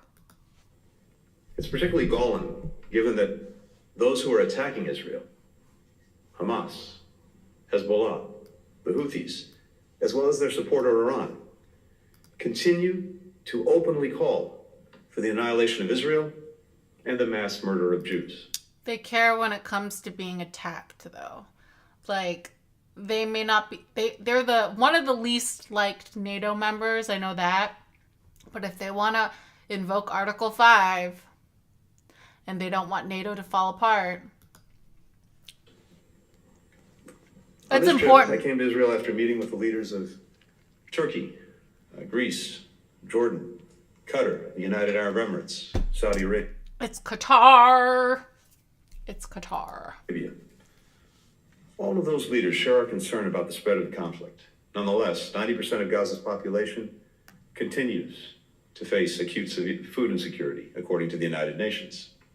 For children, the effects of long periods without sufficient food can have lifelong consequences. So within about a minute of saying that the charges of genocide are meritless and baseless, he adds, oh, and by the way, the United Nations says that 90% of Palestinians in Gaza are on the brink of starvation. And the charge of genocide. How do we square that? So this is South Africa at the International Court of Justice, and Ryan mentioned joined by these other countries now. So one of the people who has actually argued successfully at the International Court of Justice, Francis Boyle, went on Democracy Now! And had a really interesting perspective on what could happen with this particular suit going forward too. It's so weird how like North Americans always say Qatar. It's not Qatar. To win anything under the Genocide Convention from the International Court of Justice that goes back to 1921. I single-handedly won 2 world court orders for the Republic of Bosnia-Herzegovina against Yugoslavia to cease and desist from committing all acts of genocide.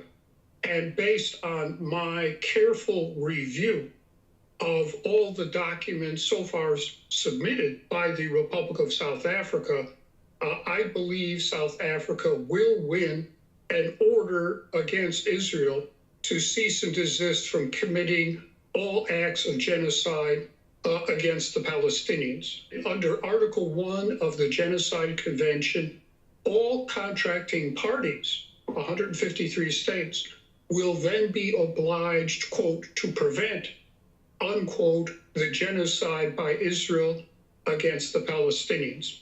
Second, when the World Court gives this cease and desist order against Israel, the Biden administration will stand condemned under Article 3, Paragraph E of the Genocide Convention that criminalizes complicity in genocide. And Ryan, I wonder actually if Blinken is addressing that and sort of preemptively in his scripted remarks, because as we just heard Boyle say, at least from the perspective of the ICJ, there's a case that can actually might have some legs. Yeah, that according to Boyle, one of who won maybe the most high-profile case before that court, they have a good. South Africa has a good chance of winning this case, which then creates legal obligations, for the United States, and which then puts the United States in an even trickier position vis-a-vis the Houthis, who say that they are currently right now.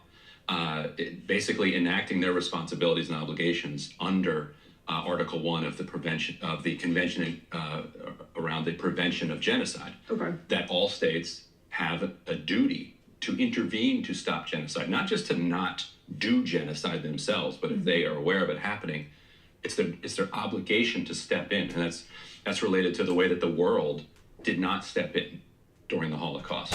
In fact, the United States famously kind of turning away Jewish refugees fleeing the Holocaust and sending them back. And so the result was this law, this international law that says you're supposed to intervene. The Houthis say that they're operating under that pretext. If the International Court of Justice says, in fact, there is an international obligation to stop this, that makes the U.S. threats against the Houthis that much harder, I think, to sustain morally. Completely changes it. But to sustain morally, I feel like we could have a debate on that, but to sustain even just as a member of the Security Council and a leading nation It's embarrassing and hypocritical and all that, yeah. But also I would imagine there are further legal machinations that would interfere going forward, that you have to sort of, from the U.S. I mean, maybe if you're Blinken, you say, yeah, we can swat these down, like a fly swatter, like left and right as they come up. I don't think that's sustainable at all when you get into exactly what you're just saying with how it affects other combatants in situations. Yeah, and not to tease the news that Ken Klippenstein is going to have later today, but that it implicates that exact question: the U.S.'s role in this war and what its legal exposure is. And related to that, and we don't have this clip enough of looking at Blinken, we can just read some of what he said at this press conference. This is all related to the humanitarian crisis that the Israeli blockade and bombardment We don't like has Emily, created. And so she's like at the center of that, a crazy behind the scenes, is Republican. this dispute between Israel and the United Nations over how to get humanitarian aid in. Israel does not want the UN involved at all. They basically think the UN is Hamas.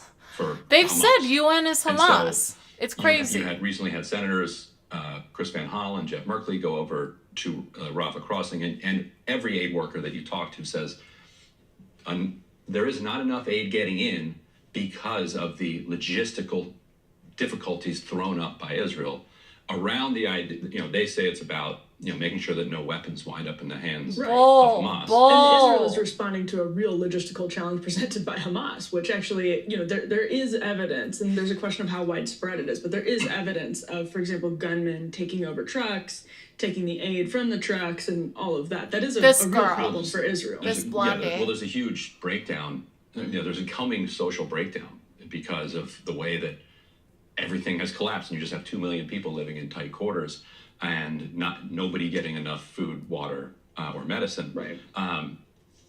Although even if you were able to smuggle in a couple weapons, like let's imagine that you could. Let's say the UN completely somehow failed to allow a few boxes of bullets or guns to go through. It's the most kind of well-equipped military in the world against 10,000, 20,000. How many are left? People just hold up. Is that worth starving 2 million people over?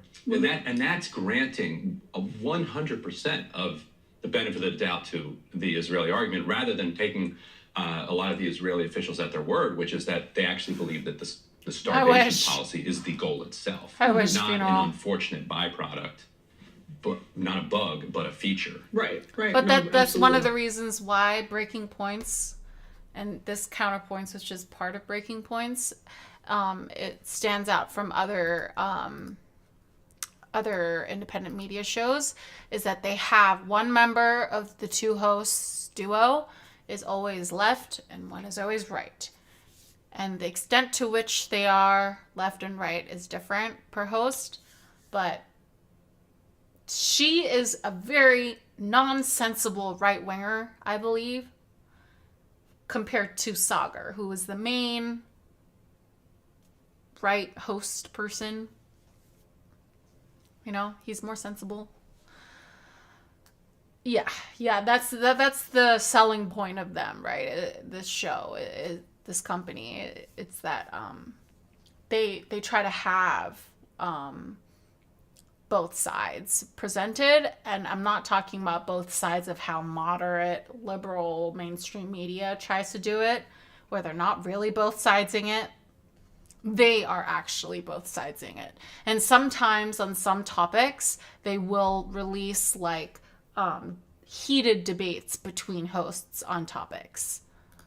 And so Blinken, in his press briefing, you won't see that on mainstream media. And he said, and you have kind of, this is diplomacy, so you have to kind of read between the lines a little bit, but he says the United Nations is playing an indispensable role in addressing the immense humanitarian needs in Gaza. There is simply no alternative.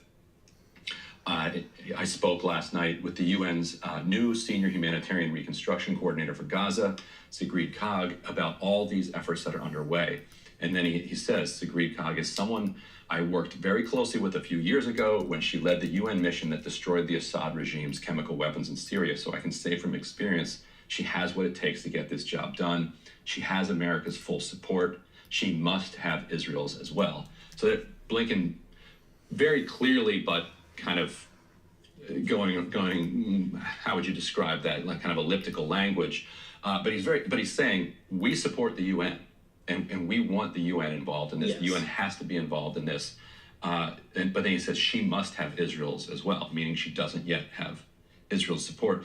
And it raises the question of like, what's the point of being a superpower if you have to like beat around the bush and like beg and cajole to get your priorities enacted in the face of the greatest humanitarian crisis that we've seen on this planet in a very long time. It'll be interesting to see how this transpires because, to your point earlier, and we've talked about this a lot, there's the tug of war internally within the Knesset, within Israel's own government, about how to best prosecute this war. You have some people talking about Dresden. You have some people talking about, the very real concerns of the people in Gaza. And it's difficult to know. And actually, it's difficult to know because I think it's unclear within the Netanyahu administration itself what the real policy is. Is the real policy that is the real end here, that starvation is the way to prosecute the war? Is the end here that you have to sort of keep the United States happy, keep your sort of international partners happy,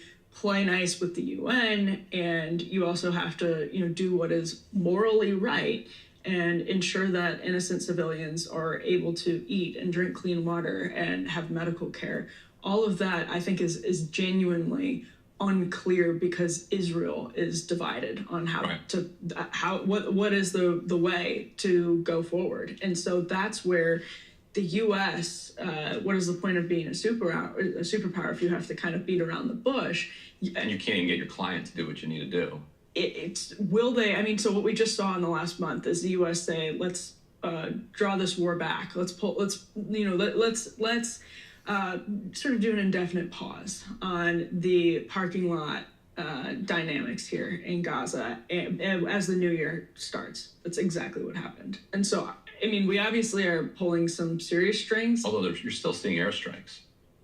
Right. I guess fewer. They've shifted to what are they saying, precision operations, even though they were still hitting residential buildings and killing children. But yes, they also it's less always than it said was. they were doing precision too. And this goes back to how unclear the strategy of the war is. They were talking about how they were doing precision at the same time they were talking about turning Gaza into a parking lot. Precision versus parking lot. Like, this has been the theme of their stated strategy, is that it's muddled. And to see how muddled it is elsewhere in the country, fascinating development reported by Axios here. You can put up this last element. So basically, Netanyahu's on a call. And the element we have up here is ask Zelensky, UAE rebuffs Bibi request to pay Palestinian workers barred from Israel. So Netanyahu, right after October 7th, basically told West Bank Palestinian workers they could no longer travel into Israel to work anymore. Right. So now 150,000 or so Palestinian workers are owed unemployment benefits.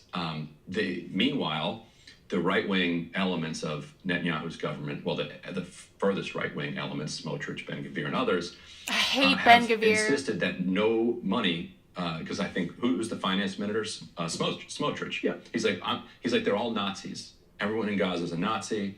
And they're terrorists in the West Bank, and I'm not sending them their money. So this is something that Blinken was asked about at the press briefing yesterday. This is Palestinian Authority money that is sitting in Israeli accounts that Israel has blocked from getting to the Palestinian Authority.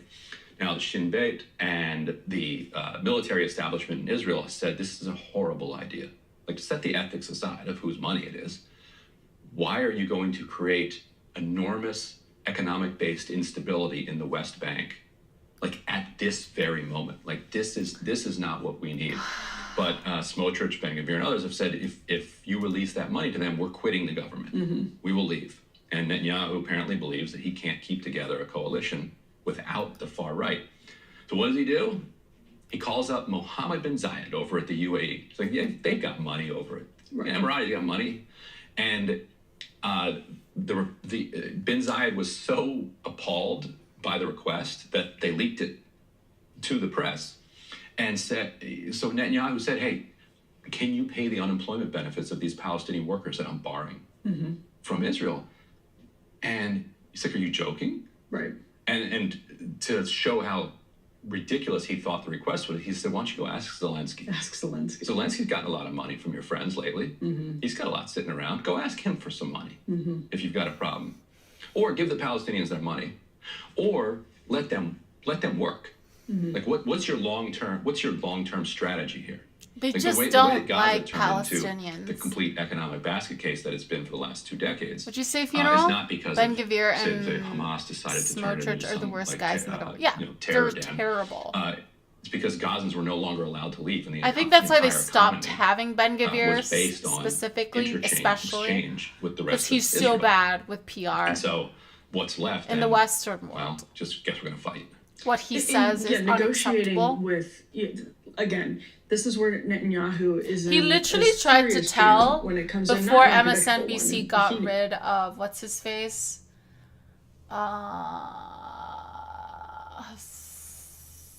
Was Hassan?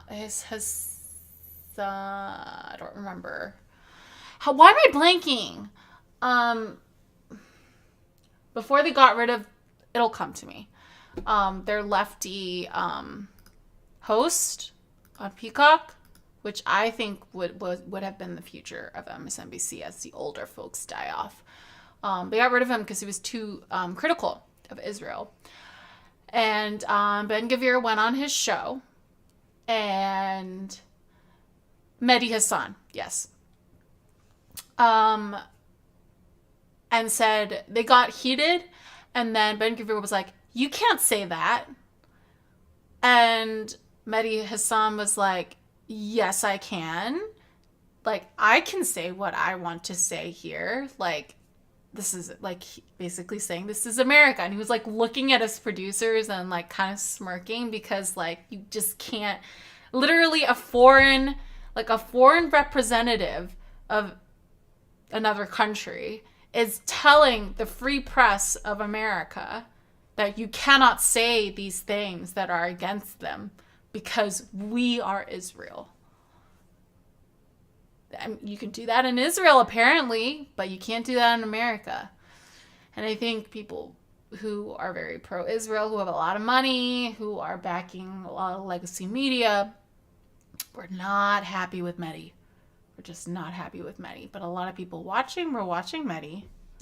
Knew that all along. I mean, if this ever happened, they understood exactly what kind of problems they would be facing. This is obviously one of them. When you're looking at the same dynamics we just talked about with the UN when it comes to this money, that in order for him to maintain his coalition, he has to keep Smotrich, Ben Gvir happy.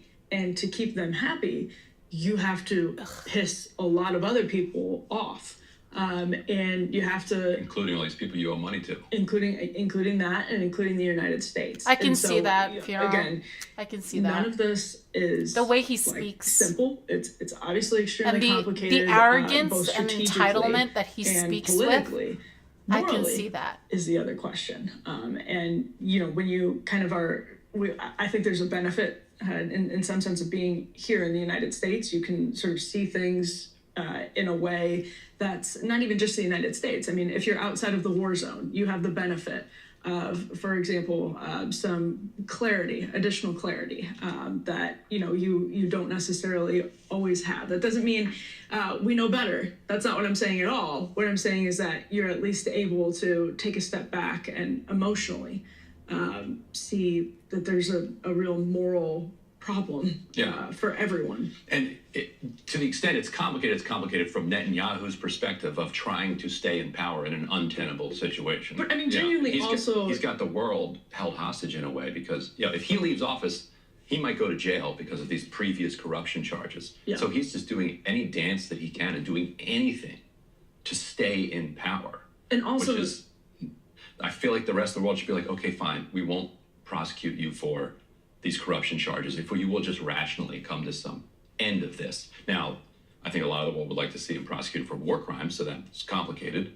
But having all of this held hostage by his corruption charges from the past, it just makes it that much more difficult to then sort through the question of what coalition ought to be running the government.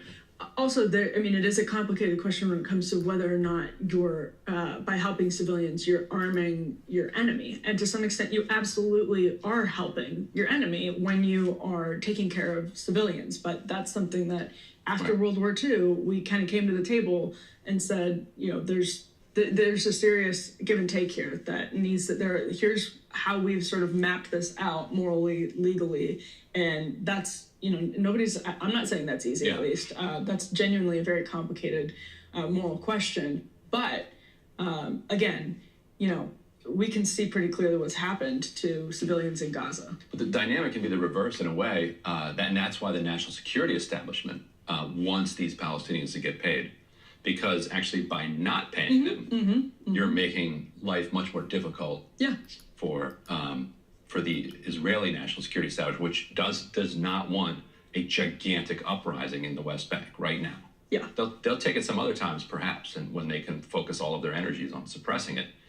But when they're trying to pick a fight with Iran, with Hezbollah, and engaged in this like wholesale slaughter down in Gaza, to have millions of Palestinians in the West Bank livid is just bad timing. Absolutely. But the ideologues in that government are like, we don't care. Like they're just going for it. Right. Well, and their goals are certainly different than our goals. We talked about this last week. Netanyahu, no two-state solution. President Biden, who is in the United States in general, who are a huge part of this war in terms of munitions. About 20% of the Israeli military budget comes to the United States every year. Say two-state solution. Not a minor difference. It's a huge, huge difference, and it's one that... Yeah, the U.S. is still saying two-state solution, but that's not what the Israeli government are saying. Continues, obviously, to plague the prosecution of the war from our perspective, from Israel's perspective. If you're not on the same page about some of these very basic end goals, like Netanyahu is not with Smotrich and Ben-Gvir, huge problems. Hey, if you liked that video, don't... Okay, we're going to move over to pop culture a little bit. Tonight we will go back to politics. Another day, another pathetic YouTube prankster making the world a worse place.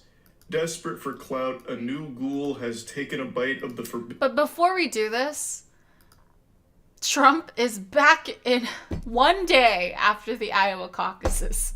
He is back in court in New York with the same person, E. Jean Carroll, this time for defamation.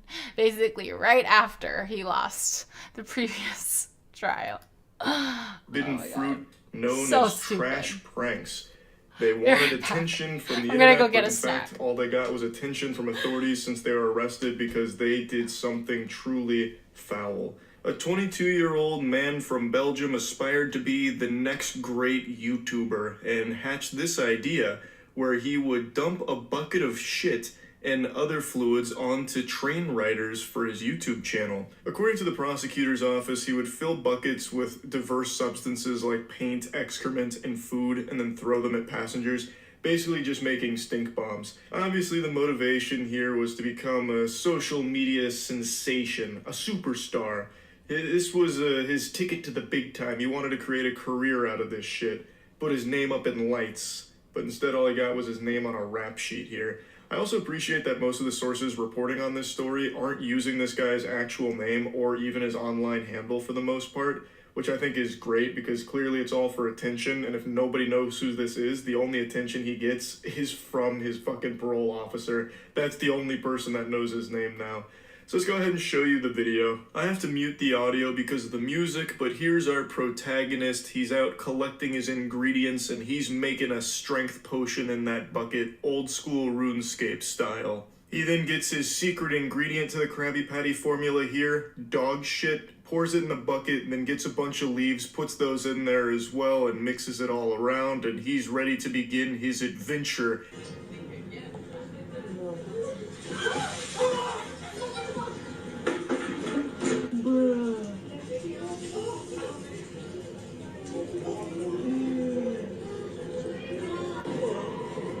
He's currently being charged with assault and battery, damage to property using violence, and property damage for this stunt here.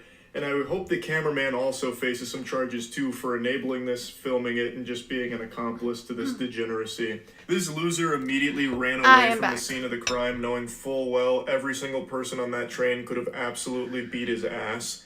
He just sucks. This guy super sucks. I wish he had done us all a favor, and after mixing the dog shit into that bucket, he just drank it. It'd be an infinitely better outcome if he was just doing this garbage to himself, as opposed to just randomly assaulting strangers on a train to try and get clicks to his dead YouTube channel, to try and find meaning for the life that he's lived that has amounted to absolutely nothing besides being reduced to a public nuisance. It's so frustrating just how common this trend is, where people will just do extreme things at the expense of others to try and get any level of attention. Even though it's overwhelmingly negative, to them it doesn't matter because views are views, and they hope that caramel rice cake with Nutella.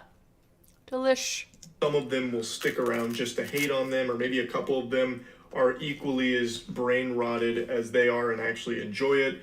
And it's just become this fast track to at least getting some type of eyes on you, which has made it extremely appealing for young people to try. We've reached that age online where so many people have grown up their entire lives with access to the internet, so they've seen a lot of creators do similar things and get a full career out of it.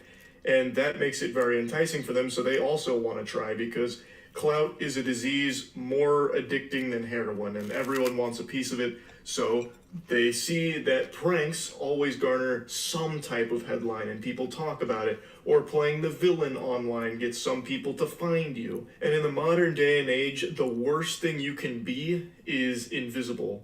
Or rather, the worst thing that can happen to you is being normal.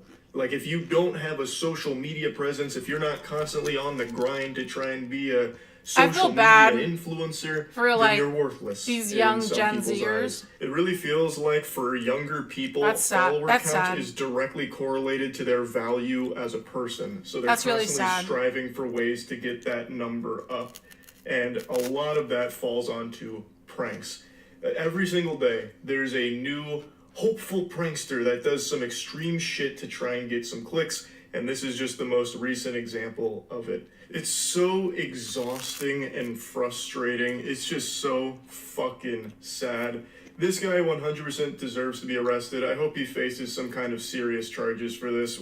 We finally need to just start really bringing the hammer down on disruptive, dangerous pranks like these. This is something that guy could have absolutely gotten like sick from. Like, it's an assault with like a fucking bioweapon here of dog shit and all kinds of other things in it. Like, you can't keep taking these things lightly just because they're portrayed as like pranks for views. It's fucking degenerate, and it's gone on too long now. For example, we had that guy in the UK who for months was just terrorizing people, like going into their homes, like the break-in and entering. Wait, what? Shit like that.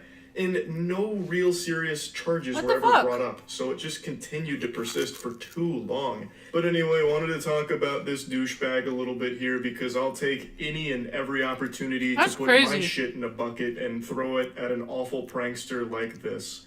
That's about it. See ya. Wow. You That's beautiful crazy. bastards. Welcome back to the Philip DeFranco Show. This is your fourth. I did not show see that of UK. the year, actually, the final of our first week back. So a quick thank you and love yo face to everyone that's hopped back on the news train in 2024. We got a lot of news to talk about today. We got Lil Nas X getting blasted for this Jesus scandal. Mr. Beast could be the key to beating YouTube. We got Trump. Dude, Bombed Lil Nas South X is Africa like presented a genius. chilling genocide case against Israel today. There's even more. So buckle Marketing up, hit genius. that like button to start 2024 off right, and let's just jump into it. Starting with Jesus Christ. I gotta is at the center give of it to today's him, big even though internet I'm religious. controversy. Also Lil Nas X. Well, specifically Lil Nas X, because of Jesus. Which I also gotta say, Lil Nas X Trojan horse the fuck out of so many people. Man busted onto the scene with Old Town Road, doing his little honky tonk with Billy Ray Cyrus. It became the biggest song of the year, and then he just went on to make some of the most explicitly gay music for the next 5. Then going further releasing Satan Sneakers with Blood, without a music That was a video little where he gave scary. Satan a lap dance. But for a second, some people were like, like, uh-oh, Lil Nas X is gonna switch up this year. Because on his Instagram, he seemingly out of nowhere just posted this image of Jesus, announcing his new single, J. Christ, and writing that the song is dedicated to the man who had the greatest comeback of all time. And so with this, we immediately saw a backlash, with a number of people saying he's rage-baiting Christians for some sort of relevance. So Lil Nas X hit back, saying the crazy thing is nowhere in the picture is a mockery of Jesus. Jesus' image is used throughout history and people's art all over the world. I'm not making fun of shit. The problem is y'all judge everything at face value. I've never released a visual without an underlying meaning, and y'all know that. But since I'm a troll, y'all discount my art as just pissing people off. With that, a ton of fans have sided with them, arguing that plenty of artists have used Christian imagery in their work. Though, I don't know if the other posts that Lil Nas X has posted since this has changed minds. Posting a TikTok of him speed eating the blood and body of Christ as Christ. A pic of him dressed as an angel holding a gun. So and a video of him going from the crucifixion to a transformer, because a Jesus Whoa. Transformer crossover event. That was among other things like clips from his music video. In one, he's got lookalikes of famous people walking up to heaven. In another, he's just Moses. And so in addition to the fighting that one would expect, or one side saying this is disgusting. Dude, that's illegal, hilarious, attacking though. so many people who follow a faith. Oh, Others come challenging on. him, saying that he would not do this with Islam. And then on the other side, you have people saying, it's fair game. Arguing things like, if you're tired of Lil Nas X taking aim at Christianity, then think about this. Christianity ain't tired of aiming at women, children, and gays. So are we going to stand on business or not? Others arguing he might mock your religion, but that it's no different than you telling gay people that they'll burn in hell. And others arguing, as a gay teenager in the Bible Belt, hearing all the homophobic shit people spewed at him means he gets to fire back. But ultimately, we won't know until tomorrow how all of this is going to pay off or fail, because that's when the music video releases. But before that, I got to ask you some questions here. One, do you think this marketing campaign is going to be effective? Do you think tomorrow is going to be a boom or a bust? And then two, what are your thoughts A boom. about what he is doing? Or whether you consider it smart marketing and trolling and an engagement economy, or do you find it to be just disgusting and blasphemous? Any and all thoughts? I'd love to hear from you in those comments down below. And then, can X beat YouTube at video? Right now, sounds like the most ridiculous question you could ask. But what if you could steal and use YouTube's own golden boy against them, Mr. Beast? Because Elon wants him. No some way. Jimmy. And this is not a new thing. Right, shortly after he took over, Elon was talking a big game, telling Jimmy X would actually be able to offer higher compensation for creators than YouTube. But Jimmy is like an insane person when it comes to online stuff. Probably one of the most knowledgeable people about the space. And he responded saying, I'd be shocked if you crack that code. And while X has rolled out an ad revenue model, the money is very much not YouTube money. But someone telling Mr. Beast to upload to X, Elon Musk saying, yeah, but then Jimmy responding, my videos cost millions to make, and even if they got 1 billion views on X, it wouldn't fund a fraction of it. I'm down though to test stuff once monetization is really cranking. And while some saw that and they were like, oh, Jimmy just dunked on Elon. Not really. All Jimmy did was speak facts. Which is true, which is why it is a dunk, because Elon is lying about the facts. Names in the space have also sounded. This is the one thing about Philip DeFranco. He is like both sides. He's a classic moderate liberal that will go both sides. A long form video on YouTube, depending on the niche or what kind of ads you're getting, that could be like $3,000 to $40,000. I might even be undercutting some of the people in the really specialized niches. And on TikTok, like if you're a part of their creator beta, you get 1 million views. It fluctuates a lot, but that could be $1,000. But that's not to say that X, like their ad system right now, that's where it will always be. And at least in some way, Elon is trying to recruit talent. For example, last year, Tucker Carlson announced his show on but his show was like nothing. Well, Don Lemon now is getting a show. Tulsi Gabbard is? I didn't know that. Also just announcing a pay hike for creators on X in the coming year. But right now, it remains to be seen what those moves are actually going to do for the platform. It's very early days, but we'll see. And then AI just brought George Carlin back from the dead, which as a fan is a sentence that disturbs me. Which also, I gotta remember, not everyone is my age. If you're unfamiliar, George Carlin is regarded as one of the most influential stand-up comedians of all time. And I think rightly so. He passed away back in 2008. He was on his way to becoming one of Hollywood's brightest stars, with acclaim for his dramatic performances and a promising future as a Marvel villain. But now actor Jonathan Majors is facing the possibility of up to a year in jail after a conviction on misdemeanor reckless assault and harassment in connection with this guy is trying to do he's had down damage control, so his career isn't over. But he's been fired from Marvel already. The trial, the role that he says race played, and why he didn't take the Don't stand. even play the race card, man. To talk now. If you hear like all the audios being leaked of what he said, it's bad. In my personal life, in my career, in the culture, and conversely, the impact of this is about responsibility and coming forward and being brave and giving my part of the story. In an ABC News exclusive, actor Jonathan Majors sat down with me in his first interview since a jury handed down a guilty verdict for reckless harassment, a misdemeanor, and a violation of harassment in the second degree. You know, I haven't seen. Yeah, he was Kang something. He was like the next big baddie after Thanos, and they've based like multiple movies and storylines on him being the baddie. But now I think they've either scrapped it or now they're working on recasting. I don't know what Marvel's gonna do, but they fired him immediately after the guilty verdict was handed down, or responsible or whatever. She needs to see this, and the hard things need to be done. But it's been hard, you know. Everything is. Know that everything he's wearing and saying is coached. The 34-year-old actor was a rising star. This is our family story. Known for his roles in HBO's Lovecraft Country, Creed 3. Isn't Creed as well? And Marvel productions like last year's Ant-Man and the Wasp, Quantumania. You're an interesting man. Scott Lang. And it was on that movie set back in 2021 where he met 30-year-old British dancer Grace Jabari. The pair dated until March of 2023 when Majors called 911 the day after a fight that was caught on surveillance video. What happened exactly? Do you know? No, I don't know. She's unconscious. She's my ex-partner. We broke up. I came back. She sent me text messages insinuating this much.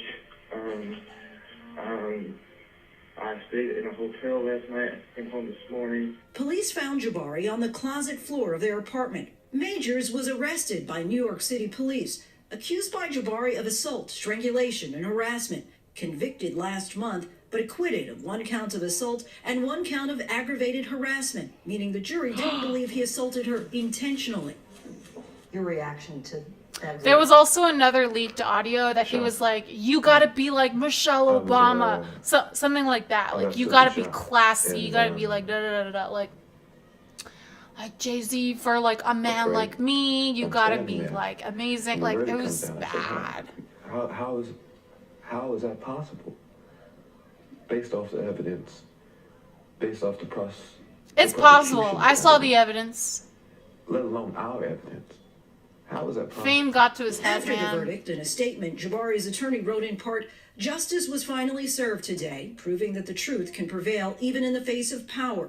Grace did not choose to be in this situation. Grace has been publicly attacked as a result of her courage to testify to the truth, but her unwavering resolve to see this case through to the end was born out of her desire to give other survivors similar courage when justice requires." The prosecution has described your relationship with Grace Jabari as tumultuous and abusive. How would you describe that 2-year relationship? I loved Grace. Our relationship was, it was not healthy, you know. And that to say the least. Over time, say the freaking least. In court, Jabari claimed she sustained head injuries, but never said how she received them. Entered into evidence these partially redacted text messages from September of 2022. Majors writes, "It's just fake, and I fear you have no perspective of what could happen if you go to the hospital. They will ask you questions, and as I don't think you actually protect us, it could lead to an investigation, even if you do lie and they suspect something." Jabari responds in part, "I will tell the doctor I bumped my head if I go. I'm going to give it 1 more day, but I can't sleep and I need some stronger painkillers. That's all. Why would I want to tell them what really happened when it's clear I want to be with you?" This is literally a nightmare. Yeah. I don't know what happened. I don't know what injuries you're talking about. The July incident, 2022, where she Surprised said he's not wearing you started white. throwing things, including a candle. Tell us what yes. happened there. I think they're either gonna try to change a lot about the next phase of Marvel, Zeus, or as I think she testified, and or they're by my recasting bedside him. table, Who knows? I did a sweep, and I knocked over my candles. I completely lost my temper in that moment and threw it all on the ground. What she also said is that afterwards I wept and cried in the corner and said, When you have that type of temper, and I was. I've never had a man who lost themselves so much that they broke shit. That's a red flag. Were you suicidal? I've been diagnosed with Oh my severe God. depression, He's trying to use race and mental taking illness the to steps like needed to, try to save his alleviate, career.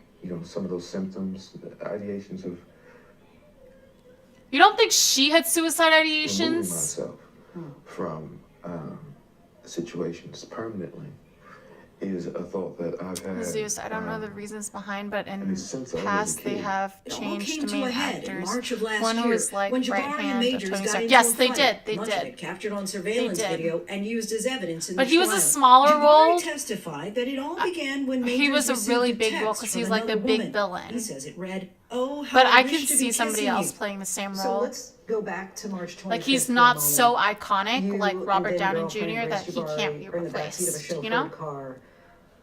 She sees a text from another woman. Things seem to spiral from there. Yeah. What happened next? Yeah, the text from another woman. Again, I said at the beginning, I did that.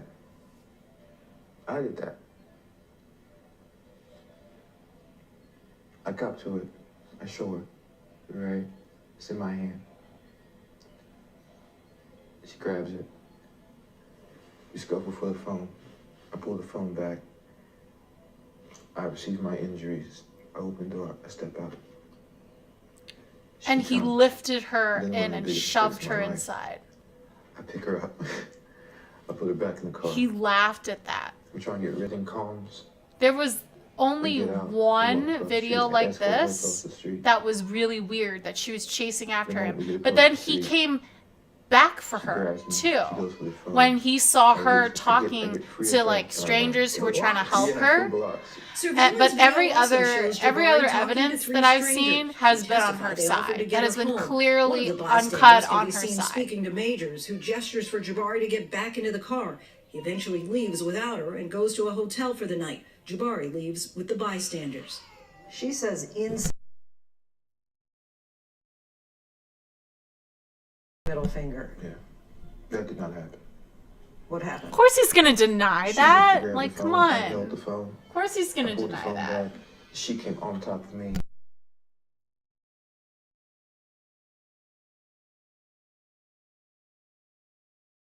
A 1-inch cut behind her ear. Laceration, yes, ma'am. Sorry guys. Fractured Trying to finger. fix How audio did and those fix injuries come camera here.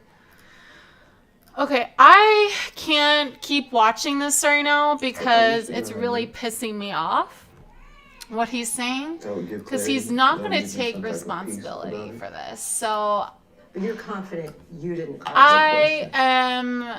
I'm going What's to interesting about the end the jury's verdict is stream so nuanced early because they're saying and you didn't intend I will come to back injure tonight her, but the and result of your we will recklessness continue injured her. some politics. Were you I think I will reckless? have time tonight to take that politics reckless with my test that heart. you guys were talking Not about. with her body. Not with my body. So But we'll never do hit that a- tonight. Never hit a woman. And we'll talk more about politics never- as well. but my hand And never some struck pop a woman. culture stuff Ever.